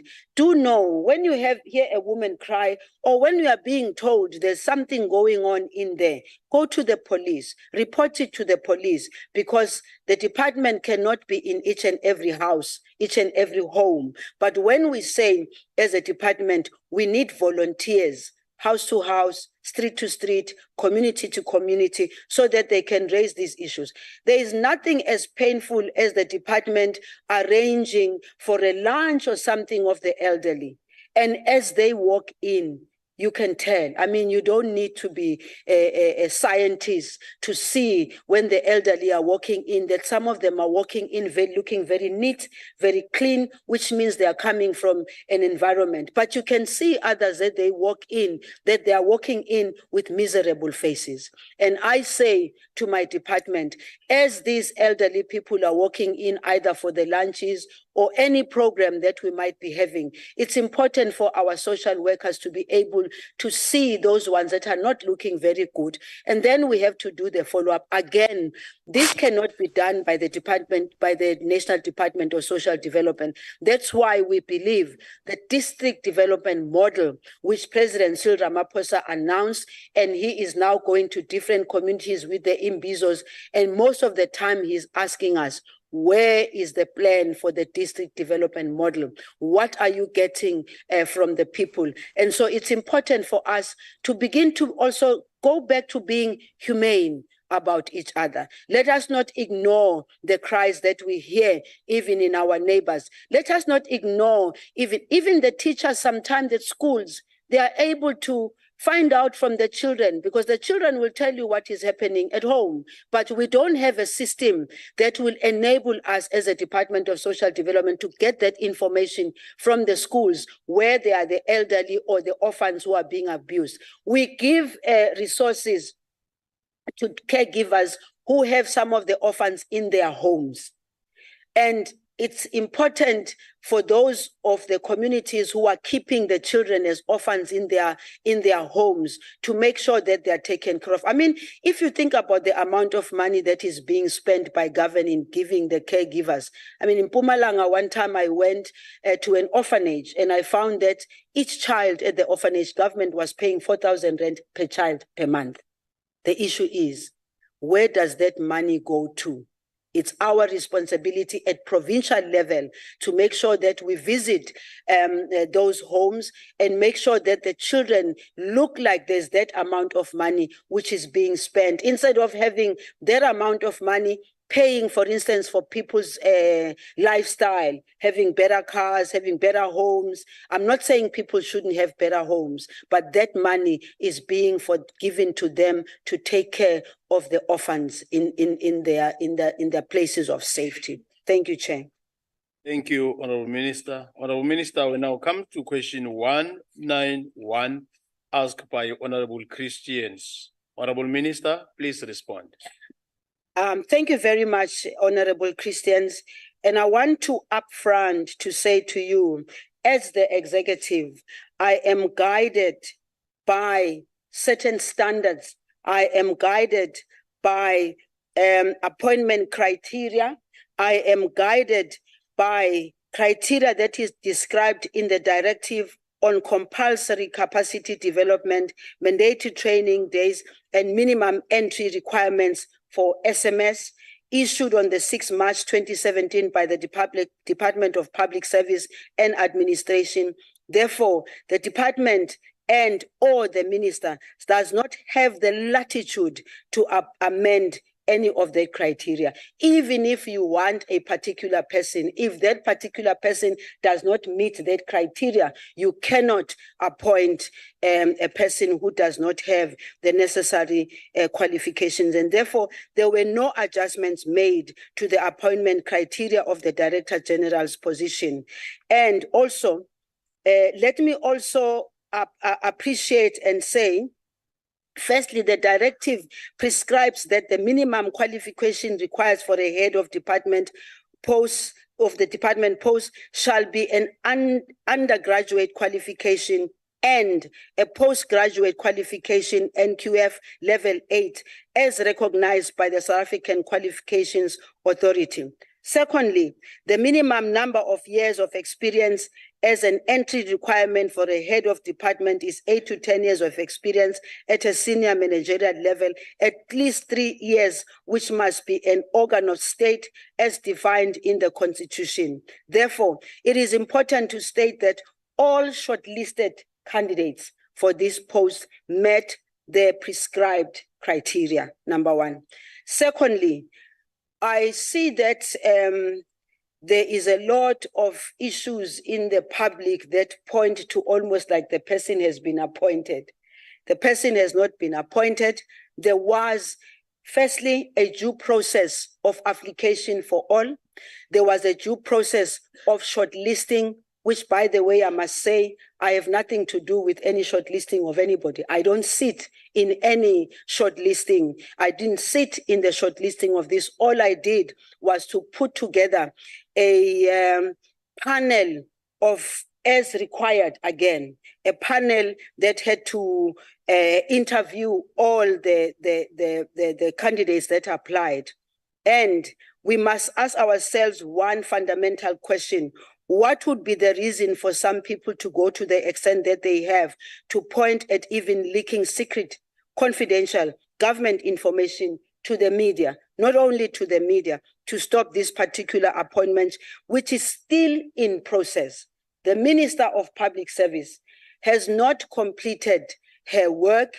And what normally happens is that we wait for the Department of Public Service to then agree or disagree, because the Minister of Public Service is the only one who takes such appointments to cabinet. I would not even be the one that take that memo to cabinet. That process is still with Public Service, and we all await for the appointment when the Public Service and when cabinet makes its decision. And by the way, cabinet has to make that decision not only basing itself on what I say.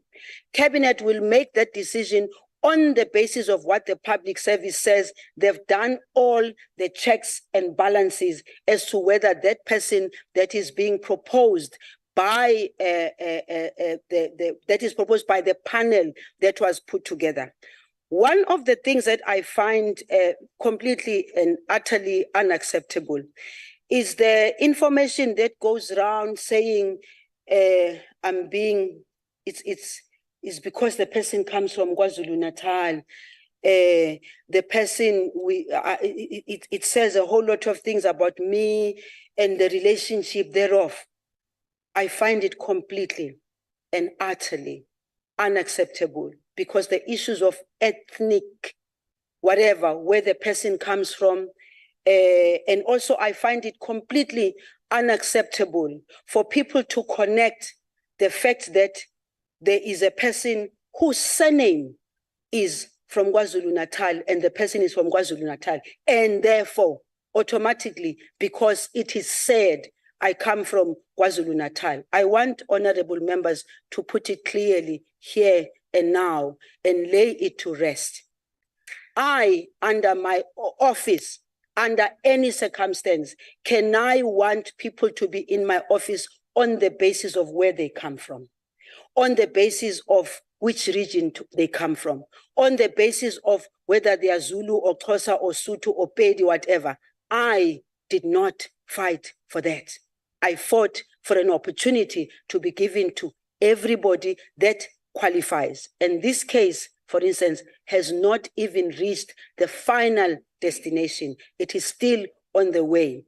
But here we are. We have to answer these questions. And I will always gladly answer these questions, because I stand in front of you here and I'm very sure I did not and will not influence, because, let me put this straight, I cannot, under my watch, be doing favors to anybody to come and work with me when they cannot deliver on the job.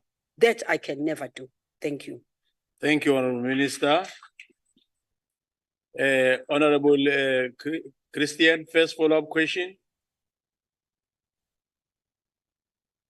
Thank you, Honorable Minister, for answering the question and in the spirit that you did, because obviously if there's concerns out there in the media and our public have concerns, we have to ask the necessary questions for you to answer them. Minister, you elaborated that the candidate had not been, actually, he's not in the position yet, he or she is not in the position as yet. So there were other candidates who were considered for the position.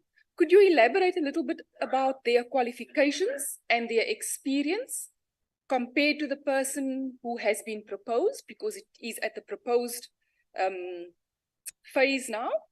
And then also, Minister, given that there are concerns over transparency and fairness, how can you reassure the public and your colleagues that this appointment was based on merit and not influenced by personal connections? Thank you very much. Thank you very much. Honorable Minister, as the person presiding, I don't want to interfere with what is happening, but I got the sense that the question, as we said, the question must be linked to the original one, and your response is that the person has not been appointed. And I don't know where we're getting with how we'll be dealing with it. Maybe we have to get to that stage so that we can get to the bottom of it, but not to preempt the process. But I'll leave it to you, Minister, to comment. Thank you very much, Chairperson, for that. And thank you, Honorable Christian, for raising concerns which have been raised in the public. Yes, the concerns have to be raised when people think or when people have got fact. What becomes a problem is when people do not have fact, number one. What becomes a problem is when people do not even give us, or if they give us an opportunity, they send questions today and tell you that the deadline is tomorrow. They give us a deadline, but they don't give themselves a deadline. Also, I don't think it would be correct for me to be exposing a process that is still in due process. I don't think it would be correct for me, having sat in the panel of people that were interviewing, to say this one's qualification, because that's something that can be, that is something that the Department of Public Service has got the responsibility to do. And I can tell you that they do that in the best way, because they need to check each and every candidate. They don't just receive your proposal as a panel and they say, no, we're fine with it. They go back to ask themselves the questions that you are asking. Did anyone else have a better qualification? But they also stick to the one that you are saying is your preferred candidate. They then have to comb through these qualifications that I earlier on indicated to. So in this point, I don't think it would be correct for me to be saying who are the people that were interviewed, because that's something that belongs to the, but the final issue here was that there was a candidate who was not a candidate who was said is my preferred candidate. We had a selection of the candidates.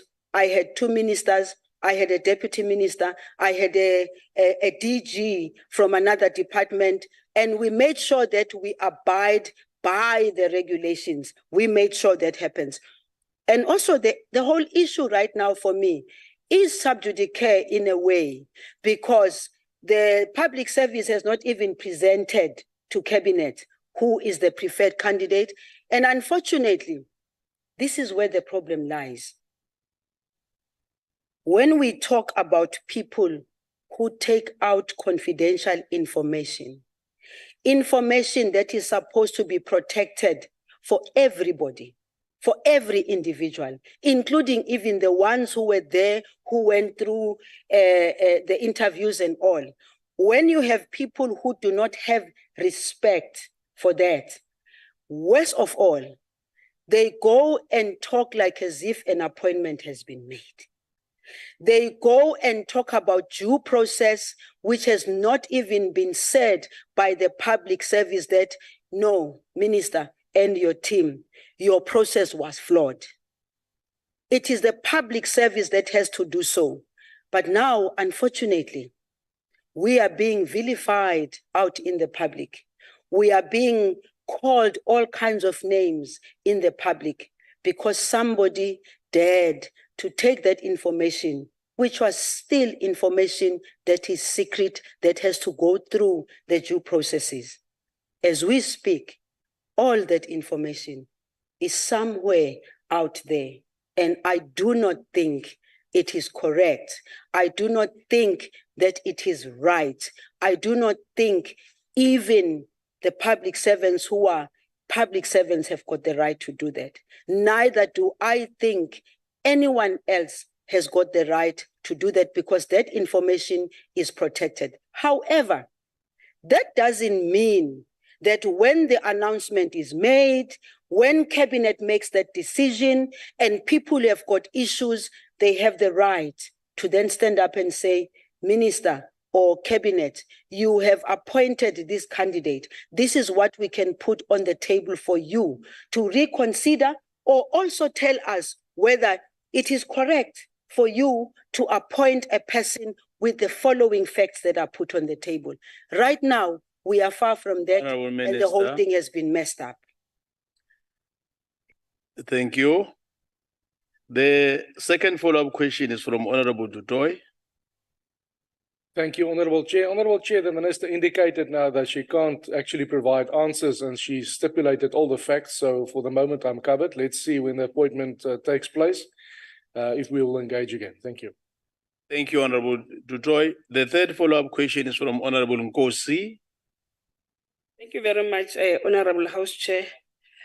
And thank you, Honorable Minister, for your response. Honorable Minister, what is the role of the cabinet in the appointment of DGs? Thank you. Thank you, Honorable Nkosi. Honorable Minister. Thank you, Honorable Nkosi. Cabinet is the final decider on the appointment of DGs. Cabinet is the one that even makes the pronouncements about the appointment, but cabinet must also satisfy itself that due processes took place, the person who or the people who are being appointed have got the necessary qualification, and that all due processes were followed up to the T. It is for this reason that before cabinet does that, any proposal for any appointment has to go via the public service. And therefore the public service and the minister is the one that comes to cabinet and says, here are the appointments, and we have satisfied ourselves that due processes were carried out, the criteria, the qualification, and everything has been checked whether the candidate is suitable and the candidate is therefore appointable. And that process is done not by cabinet just receiving information from myself.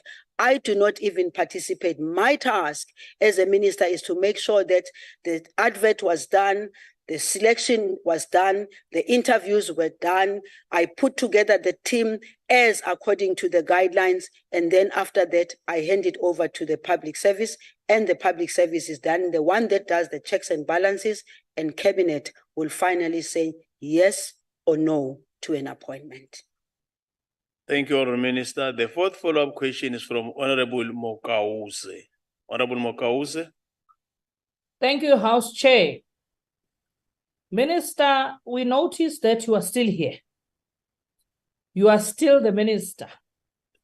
You are still around despite the accusations by your own that you manipulated a process to appoint your close ally. Now, how is an ally of the ANC? It's publicly known. We hold a strong view that Nahau was grandstanding, and it's still grandstanding. Had they not been grandstanding, Minister, they would have been in the streets constantly demanding your removal.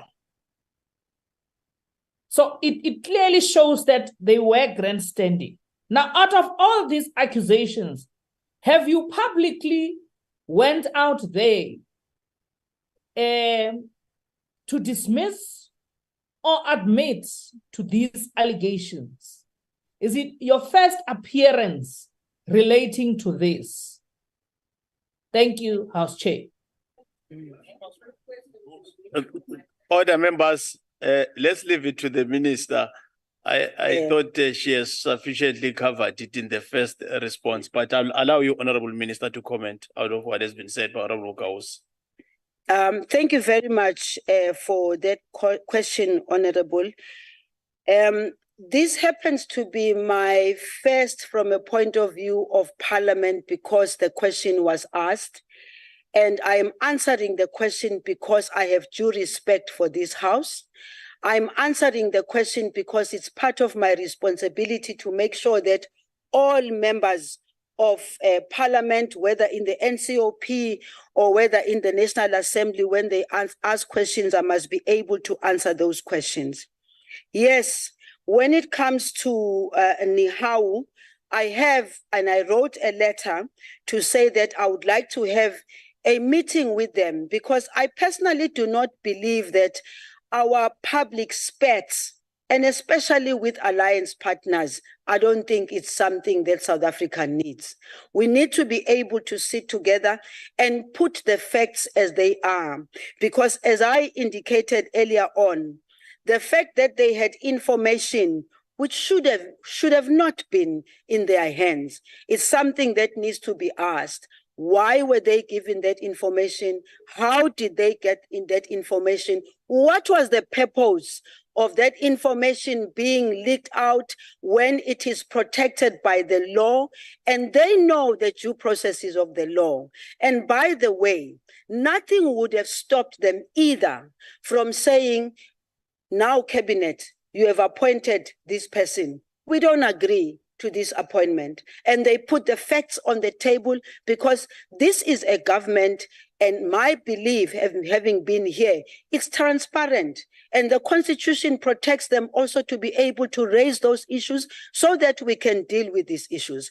The question that I keep asking myself, why is it that a process, due and transparent process according to how it is supposed to be. I mean, it's not the first time that the department has gone through interviews, has gone through and made proposals by panel to say this is the person or these are the persons that have to be appointed. I will have my time with Nihau, and I can say here without any fear of anything that I'm prepared to sit or stand in any platform and explain the due process. As it is, I even now have to be answering to the ethics committee. The situation, the process has not been completed, but now I am called upon to go and answer to the ethics committee. And why am I answering to the ethics committee? Because a member of this parliament has done an affidavit and sent it to the ethics committee. I want to say it again and again, even with the ethics committee. I will go there and present myself because one thing I know, I have nothing to hide.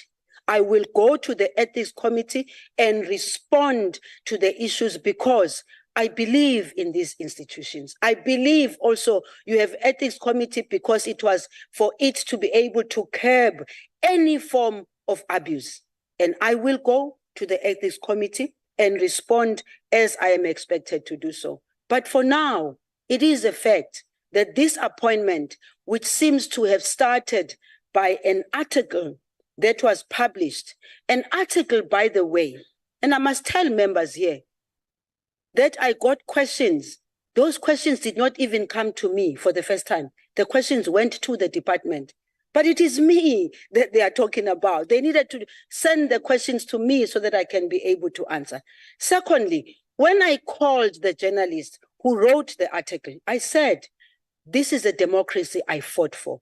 I will not hide from engaging you and explaining you due processes. The journalist said, I'm sorry I didn't see your SMS. I'm sorry I didn't see your call because I was in an area that had no network. I called the editor. I said, editor, I want to explain to you the due process so that you don't feel like I'm hiding. The same story. Well, I'm sorry, I couldn't answer to your calls. I'm sorry, I was tied up. I'm sorry, I was busy. But here's the bottom line. They are sorry, and my name is being dragged into the mud. I fought for this country. I will stand up. And honorable member, when you say to me, I'm still standing here, I am here only because the African National Congress put me here. I am here only because the president appointed me and the president believes in me. And if the president at any point believes I'm not doing my work as I'm supposed to do it, I can assure you the president will act on me. Thank you. On a point of order, Chair. Honorable Minister, we On now a point come of to question 200. Honorable Mokause, what's the point of order? Honorable Chair, I'm rising on a point of order with regard to the bullying and humiliation from the Deputy Chair of the National Council of Provinces. Honorable Mokause, we're out Not of only order. today, but that is not a point of order. No, that is She not has a point made of it order. her business. That is not to a point of respond. order. She's not a minister. She's left with 2 months to be removed. That is not, you must Therefore, be she needs to be quiet when Order, we members. speak. We are taking over that Order, council members. in less than 8 Can she be months. muted? She needs to We can't be subjected to that. put it into a head. Order, members. Order, members. Honorable Mokause is just missing the deputy chair, so they will have their time. There's nothing that has been done by the deputy chair. Honorable Minister, order, members. Let's get to the last question. Honorable Minister, we now come to question 200, asked by Honorable Njandu. Honorable Minister, please respond. Thank you very much for that question, Honorable Njadu. Yes, South Africa has the necessary mechanisms in place to combat human trafficking as a problem identified basically in many developing countries. South Africa's Chapter 2 of the Constitution, which is the Bill of Rights, Section 12, makes provision of freedom and security of all persons. In particular, Section 13 talks to the fact that no one may be subjected to slavery, servitude, or forced labor. At the regional and international level, there are mechanisms in place addressing the problem of trafficking of persons in human trafficking aligned to the UN Palermo Protocol on Trafficking in Persons of 2000.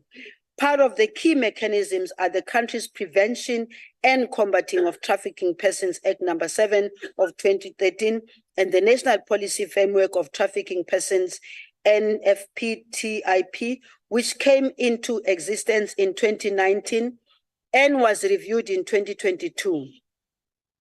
Further mechanisms include, but not limited to, the social services, law enforcement, immigration and prosecution services. All are involved in the implementation of the above-mentioned framework, and their activities are coordinated by National Intersectoral Committee on Trafficking in Persons, which is led by the Department of Justice and Constitutional Development. All 9 provincial trafficking in persons task teams and rapid response teams that are co-chaired by both the National Department of Justice and the National Prosecuting Authority, NPA. Non-governmental organizations and other stakeholders are also represented at both the national and provincial structures. While law enforcement subs and division for priority crime investigation and prosecution are focused on investigation, prosecution and conviction of perpetrators of trafficking, immigration ensures victims' identification and provisions of the relevant travel documents.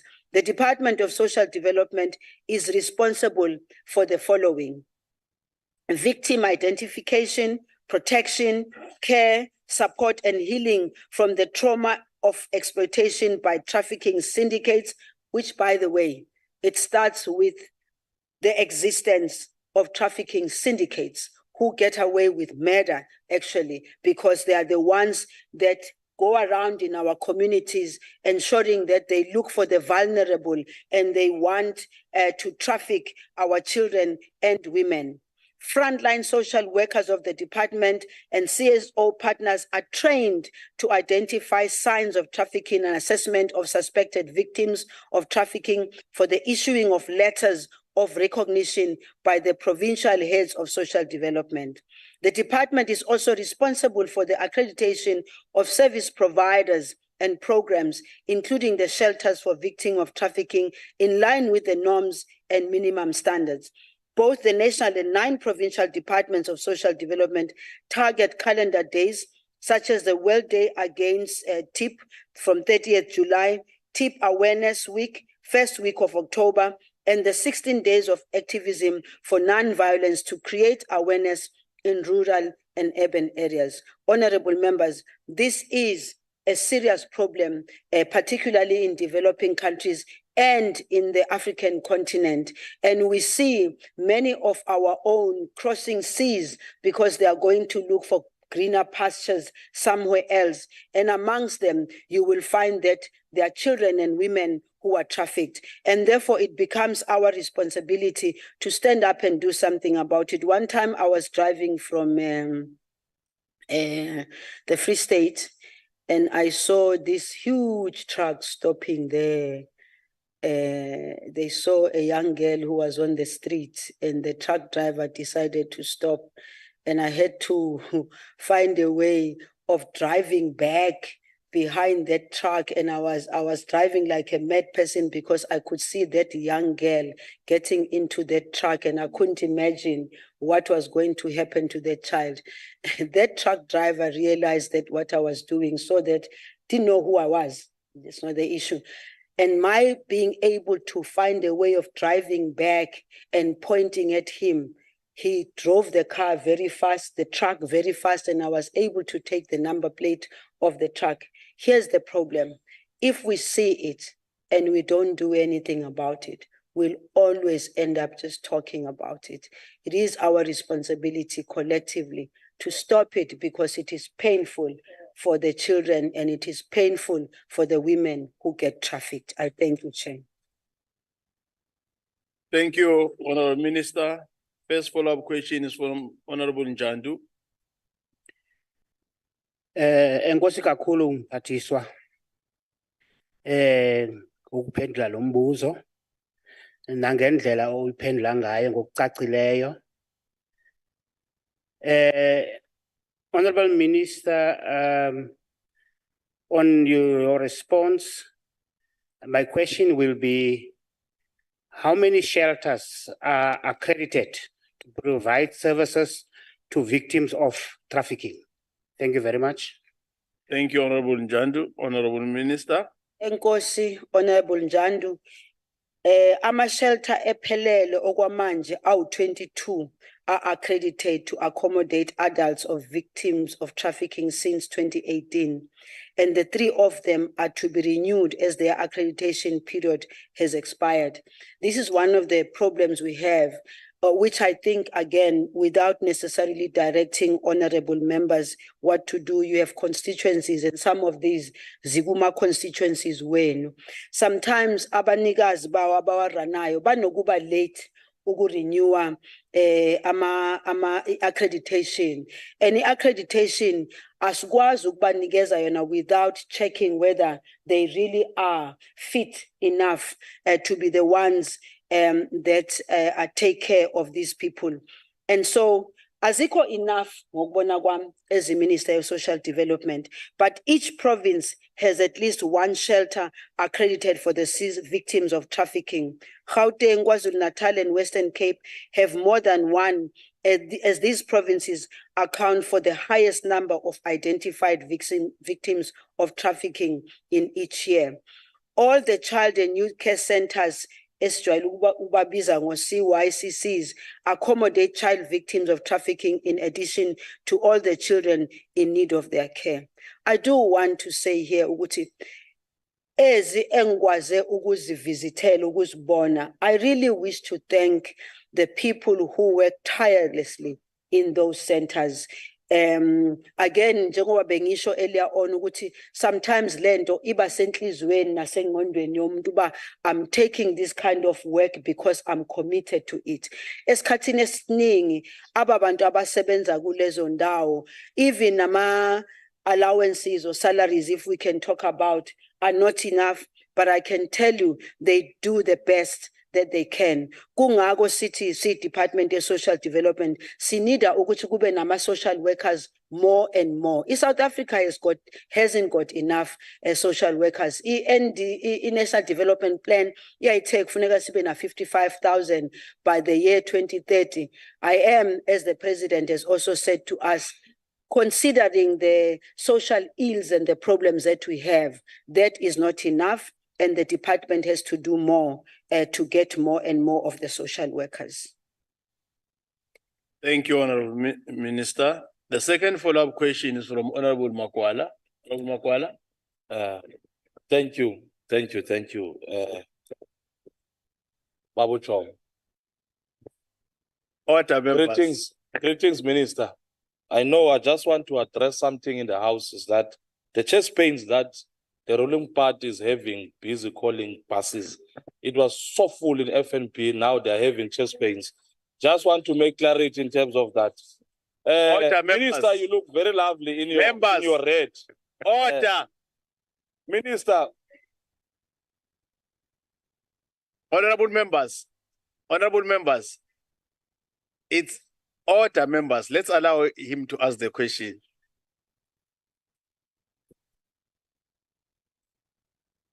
Minister.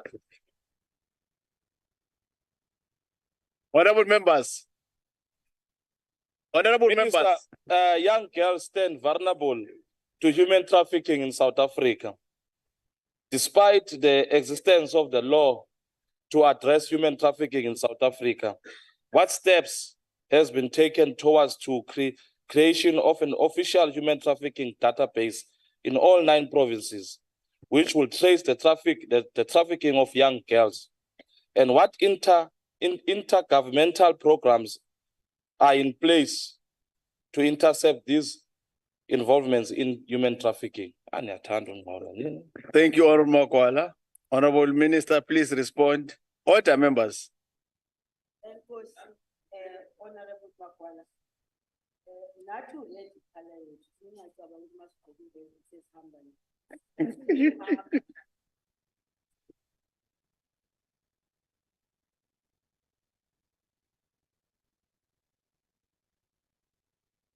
Yeah, honorable, thank you, honorable. Honorable Makwala, ngicela ungaqali indaba engafuneki ukuthi ixoxwe la ngoba thina si ready for nina lapha estradini. Nanokuthi uready ikhala yethu nathi sine alliance partners, i-ready alliance partners. So mani sibona sigqoka uready ningacabanga ukuthi sesijoyine nina soze asizi andizi apho. I'm gonna remain where I am.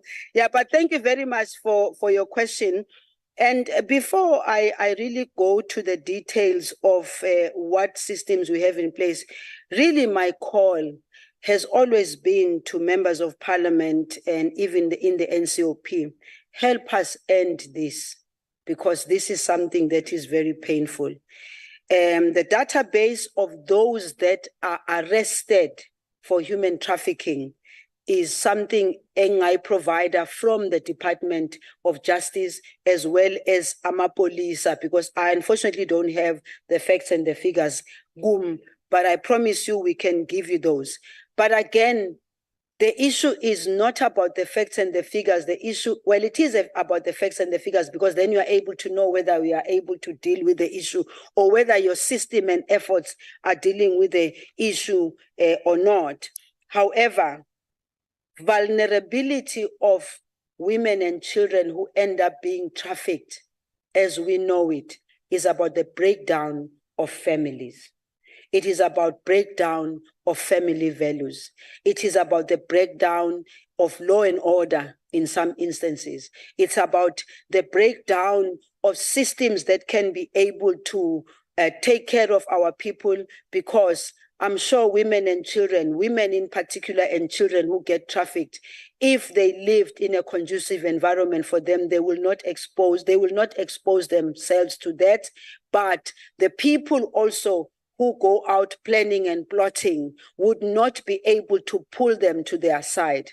Many of these young girls, for instance, as I indicated with the one I had to stop, many of these are pushed by hunger, are pushed by poverty, are pushed by many other family circumstances that have them end up being vulnerable and being exposed to the sharks who wait for them in the outside.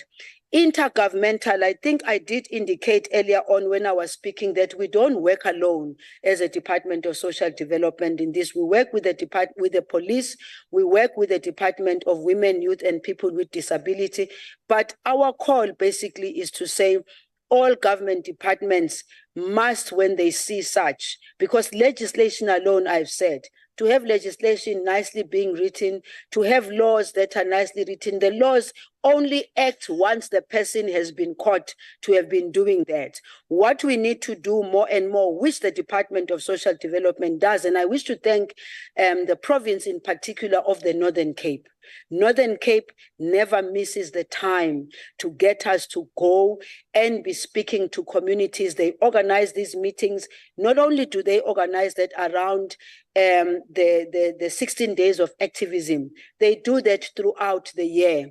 And our call is therefore to say all provinces must take cue from what we have seen in the Department of Social Development in the Northern Cape, where they bring together all the relevant departments to make sure that they protect and make sure that those people who are trafficking are caught wherever possible. But this information also about children or women who are being trafficked, again, I go back to the family. If we can be able to enable families to report on time when somebody disappears, all the better for us. Thank you. Thank you, Honourable Minister. The third follow-up question is from Honourable Pungan. Honourable Pungan. Thank you, Honourable House Chairperson. Honourable Minister, what new and effective programs or legislations have your department put in place or proposed to ensure that you have a bit more contribution and control over the containers that leave our shores and borders, which are the biggest portals used in human trafficking? Thank you, Maka. Thank you, Honourable Pungan. Honourable Minister. Thank you very much. It speaks to issues of transportation, issues of how people are taken out illegally of the country. I am not able to give you the exact legislation. And I think that I can ask my department to look at that legislation, because that covers exit of people from the country. And I think that's both in the Department of Minister Home Affairs, as well as the Department of Transport. Give me an opportunity and a chance to go and check that legislation specifically, and I can come back to you. Thank you. Thank you, Honourable Minister. The fourth and last question is from Honourable Christians. Honourable Christians. Thank you, House Chairperson. Minister, recently the United States moved us from or to a tier 2 designation. This means that our country is considered to be a transit and a destination country for individuals being trafficked. So this underscores the urgency for a comprehensive response. And it does seem as if the current efforts seem inadequate to effectively address this critical issue. Now, Minister, does your department have any specific resources and funding dedicated to anti-trafficking measures, specifically to elevate or move us from the tier 2 status to a safer tier to ensure a safer environment for all our citizens in the country? Thank you, House Chairperson. Thank you, Honourable Christians. Honourable Minister. Thank you very much, Honourable Christians. Of course, it is not pleasant for us as a country to be put in any tier that puts us in a situation where people will not believe that we have the capacity and capability of protecting our citizens. And I think in my earlier responses, I referred to the constitutional provisions that enable us to develop legislation. And I've also indicated that it is not just legislation alone that can be able to help us. The Department of Social Development specifically, within the different units that we have units that deal with gender-based violence, which therefore would be the unit that deals with child trafficking, but also, or trafficking in general, not just child trafficking. But also we've got under social welfare in particular. That is where you'll find the different units that have to deal with the protection of children, the protection of women. And again, for me, we can have those departments which will go out to those units that will go out and communicate. Well, firstly, what they propose is the legislation thereof that needs to be passed. And I've insisted that it is not just the legislation that will protect our people, it's about the action that we do on the ground. The Department of Social Development cannot work alone. It has to work with the Department of Women, Youth and People with Disability, but it also have to work with police. And I agree with you. We do need to develop a comprehensive, properly coordinated and proper action plan that can make that impact. One of the weaknesses that we've always been talking about is about government being able to coordinate its efforts. We are not where one would be very comfortable, because if I was comfortable with it, I would say I'm very comfortable with doing it. It's important for us as a department to be seen to be also that department that ensures the coordination and the comprehensiveness of a plan that can be implemented to stop trafficking. We're not yet there, in my view. We can only get there if we improve on our systems. And improving our systems is not about our systems at the department. It's also about empowering our people on the ground to be able to have systems that can report. You know, today we have technology where by the press of a button, I saw one app the other day where the person does not even need to call. Of course, it's about having the phone and all that. They just press the button and it runs to a center, and the center can even tell where that person is. And therefore, if we work out in a way that all these technology opportunities that are there, we take advantage of them, we will be able to help our people. Because when a person is being trafficked, you can't imagine, maybe the person doesn't have a phone, maybe that person cannot even scream, and the traffickers get smarter and much smarter by the day. They use different ways of pulling people to them. They offer them things which are not there, but because people are vulnerable, they think they will get either a job or something. So I agree with you. The comprehensiveness and the coordinated effort of the work that we do still needs a lot to be desired. Thank you. Thank you, Honorable Minister Zulu. As you take your seat, thank you very much. You have answered all the questions.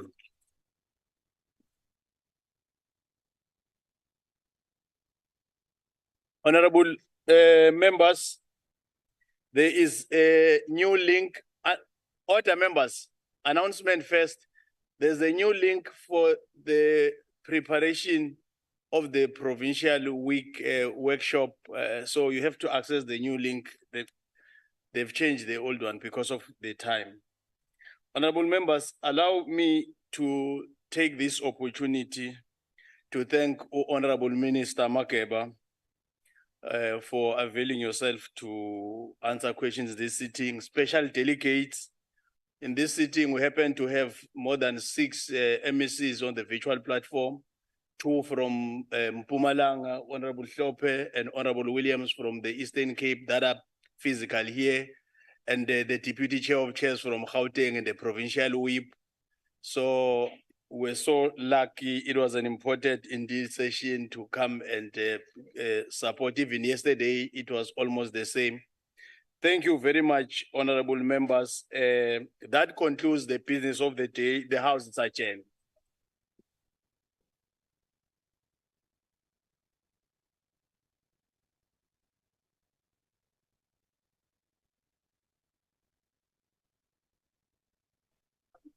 Members, can you be back in 30 minutes, please?